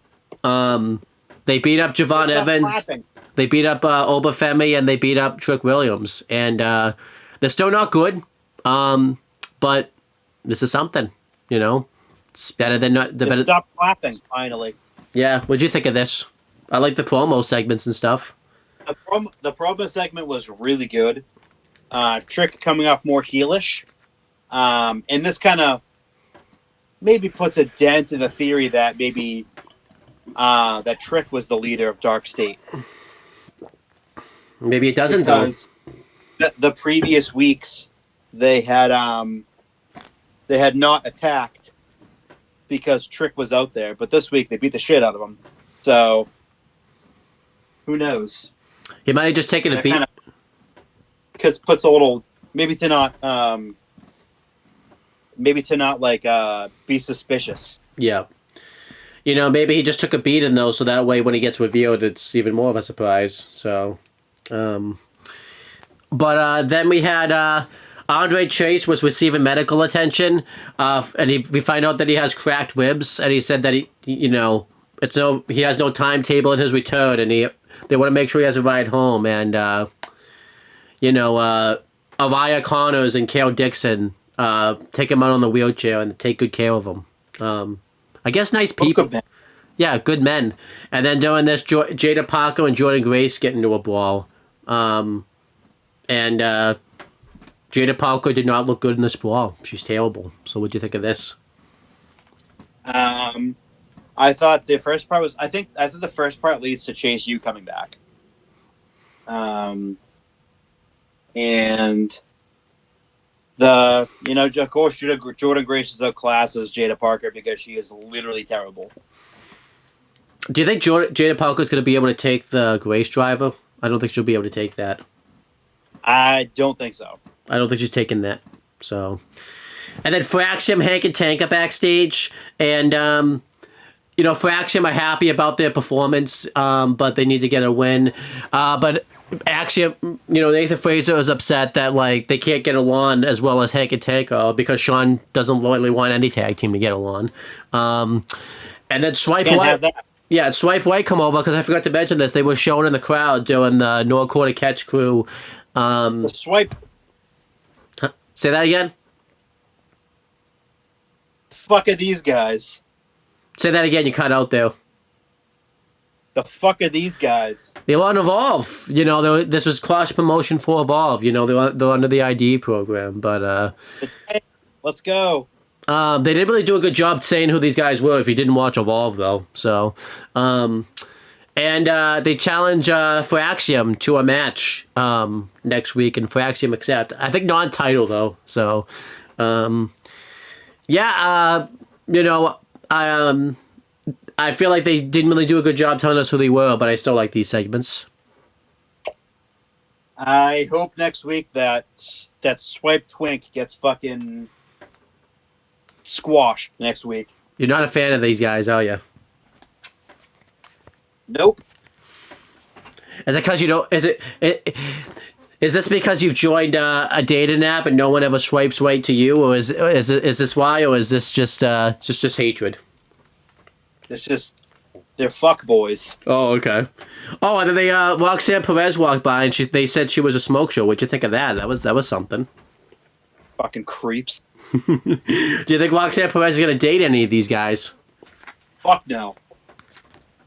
What do you think Drake Moreau think? Right up them. Huh? She declined them. Do you think Drake Moreau is gonna do something about this and beat them up? I think he beat the shit out of them. Well, because Sean might forget he's on LFG and fucking put him on the show. I think they'd be beaten so bad that they would be shitting down their legs. But then shit beaten out of them. But then we had an NXT Women's North American Championship ladder match qualifier. It's Roxanne Perez versus not Cooler Jade, Kalani Jordan. I apparently call her Jade's Kalani Jordan now, I guess. So, yeah, this match was very good. It went through 2 commercial breaks. I think one just regular, then one with the split, the picture-in-picture. And surprisingly, Kalani Jordan won. She won with the split-legged moonsault. I was very surprised by this. I figured they were going to give the win to Roxanne Perez, but they gave it to Kalani Jordan, and I was okay with this, considering the fact that she was in the first ladder match to crown the champion. So it makes sense for her to be here for that too. So I like this. What'd you think of this? I liked it. I thought it was really good. So it's awesome. It's interesting to see what Roxanne Perez is going to... I feel like she'll still be in the ladder match. They'll do some type of last chance qualifier or something. She'll be in the ladder match somehow. Or do you think she's just not going to be in the Oh, yeah. I think it will be. Yeah. But don't forget, she's not very good in ladder matches because she quote-unquote, not in her mind, but she lost the championship in the ladder match at Stand and Deliver 2023. But she doesn't think she lost the championship, but she did. She did. And then Stevie Turner, Mr. Stone, and Ava are backstage. And like I said, Stevie Turner said she was going to do something about Swipe Right on Evolve because they weren't supposed to be there. Even though they're walking around backstage fine, everything was fine. Security wasn't telling them to leave or anything like that. So apparently it was okay for them to be there. But I guess according to Stevie Turner, it wasn't. And then Ava said she's not going to take any of Dog State shit anymore. And she makes a 6-man tag match, 3 of them versus Oba, Javon Evans, and Trick Williams. Which 3 do you think it would be? I think it's probably going to be Cutler James, the guy from DBW, and one of the other guys. What do you think? Sugars. Say that again. You cut out there. Daquan Sugars. Okay. I think you just want him to be in the match by himself. You don't want him to have the other guy. Just fuck the other guys. Yeah, fuck him. Ricky Saints gets interviewed, and he said that he's going to win the North American Championship, and he said he's going to do it all by himself. Good. what a good promo, what a good talent this guy is, and a good man. What'd you think of this? Fucking awesome. And then Zalia and Sol Ruco are backstage, and Kalani Jordan comes up to them and says that it's not about friending this business, it's about making a statement. And Sol Ruco mentions that she has a qualifier, so that could lead to something. This was weird. It seems like Kalani Jordan's acting very heelish, but she's probably not going heel, but this seemed like heel behavior. What'd you think of this? It was fine. And then Dog State kind of promo, and it was actually good. Seemed to be these promos they do seem to be the best thing they do. Shaquan Sugars was awesome. He was awesome in this promo. What'd you think of this? Great. What a great talent that guy is. He needs to get out of this faction. Become what? Become relevant. He might be relevant now. But then we had an NXT Men's North American Championship match. It was Ricky Saints challenging Sean Spears for the championship. This match was very good. I don't think did they ever wrestle in AEW? I don't think they did. So this was like the first time they wrestled. And it was very good, very back and forth. Eventually, just go watch it for yourself. I'm not going to break it down blow by blow. But eventually, Ricky Saints... I almost did that. But I saved it. Huh? Ricky Saints Arcs. Yep. He wins with the spear, followed by the Rochambeau, and he actually wins the North American Championship, the Men's North American Championship. Because he can't win the Women's one. Where did it though? Huh? Huh? What's the title? I don't know. Is it men's or women's? I corrected myself. I fixed it. So. I can't tell. I fixed it. Don't worry. I fixed it. It's fine. Did I fix it or no? No, you didn't. What can I do to fix it? Just tell me what I can do to fix it. It's been done. It's been done. But yeah, the Men's North American Championship, Ricky Starks won. And he made history here. He's the fastest NXT... Is it just male or just NXT talent to, debut and then win a championship? I think it's just male, because obviously he broke Ethan Page's record by a week. Yeah. So this was awesome. And then afterwards, he didn't get to celebrate for long, though, because then Ethan Page comes in there and lays him out with a twist of fate and holds up the Men's North American Championship. So that's probably a standard 11 match for the Men's North American title. I think that's going to be an awesome match. But what do you think of this match right here? And Ricky Saints winning the Men's North American Championship. Great. Loved it. It was awesome. But that was NXT. I thought NXT was solid. I'll give it a B. It was a solid show right here. Yeah, B. It was good. And then we have some news. Do you want to take, because you mentioned the Rusev thing next. You got to talk about what was some big news about Rusev. Ooh, so he's back. He was at HQ the other day.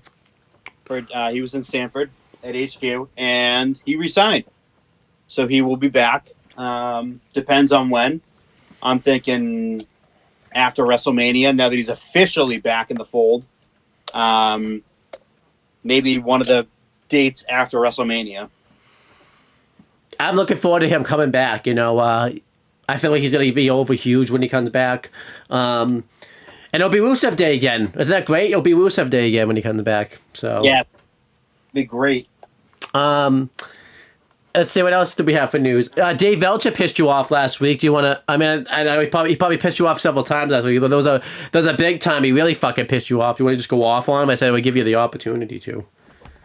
I know. He's a... Yeah. Yeah, he's a fucking... He just loves to fucking make shit up and fucking pretend like he has sources, and likes to insinuate that Triple H was going to get fired before he had his heart failure, which was a fucking straight up lie, because it's called fucking receipts, Dave. If you go back and you actually there's a video of Nick Khan saying that Triple H is going to be in charge before the heart failure happened. So, once again, lying Dave, once again. He's just a piece of shit. And I'm fucking sick and tired of seeing I'm sick and tired of him. I honestly am. I can't blame you. You know, he's been getting a lot of news facts sources right. He's been getting a lot of news sources wrong lately, and he's so confrontational with people too for fucking no reason. Yeah, and you know, it's just bad. Let's see. I think that's all we have for the news side of things, right? Just Rusev being back and Dave Meltzer pissing you off. All right, we got to get out of here because Chris is fucking tired and wants to go to bed at 3 o'clock in the afternoon. He's going to go to bed. And Chris has to take he's had to take a piss for a very long time. He could have gone, but yeah. Why don't you plug your stuff? You know, you got stuff to plug. Watch this Aftershock, but we've been doing Aftershocks recently. And retros. We got a bunch of retros coming up next week that we're planning to do because Owen doesn't have anything really to do next week with the other channel. So we're looking to do a bunch of retros next week, and it's going to be fun. We're going to do one every 5 seconds. Oh, shit. I don't even know the fuck we can do it. How the fuck we do it every 5 seconds? Like, oh, this happened, next one. This happened, next. This is a WrestleMania. This happened next. We won't even. I don't even think we'll get like 5 words out if we do one every 5 seconds. Like we'll just say WrestleMania, whatever, and then on to the next. Not even go into detail about what happened in it or anything like that. It's just like WrestleMania. We'll even get to say the number because of how if we're doing one every 5 seconds. It would just be WrestleMania, and that's it. WrestleMania, next one. WrestleMania, next one. But yeah, that's pretty much it, guys. Thank you guys for. Oh, and obviously check out the other channel. We're very close. We only have one more episode yet of. Oh wait, you know what are words anymore, Chris? What are fucking words? One more episode yet. We only have one more episode left, and then yeah, we can just chill and like relax. But not Chris. He's not gonna relax. I feel like Chris will do the one more episode. You're gonna make it so we can't fucking relax. Like, no, you're not fucking relaxing. Get the. No relaxing. No relaxing. But anyhow, that's pretty much it, guys. Thank you guys for watching this video, and we will talk to you guys later.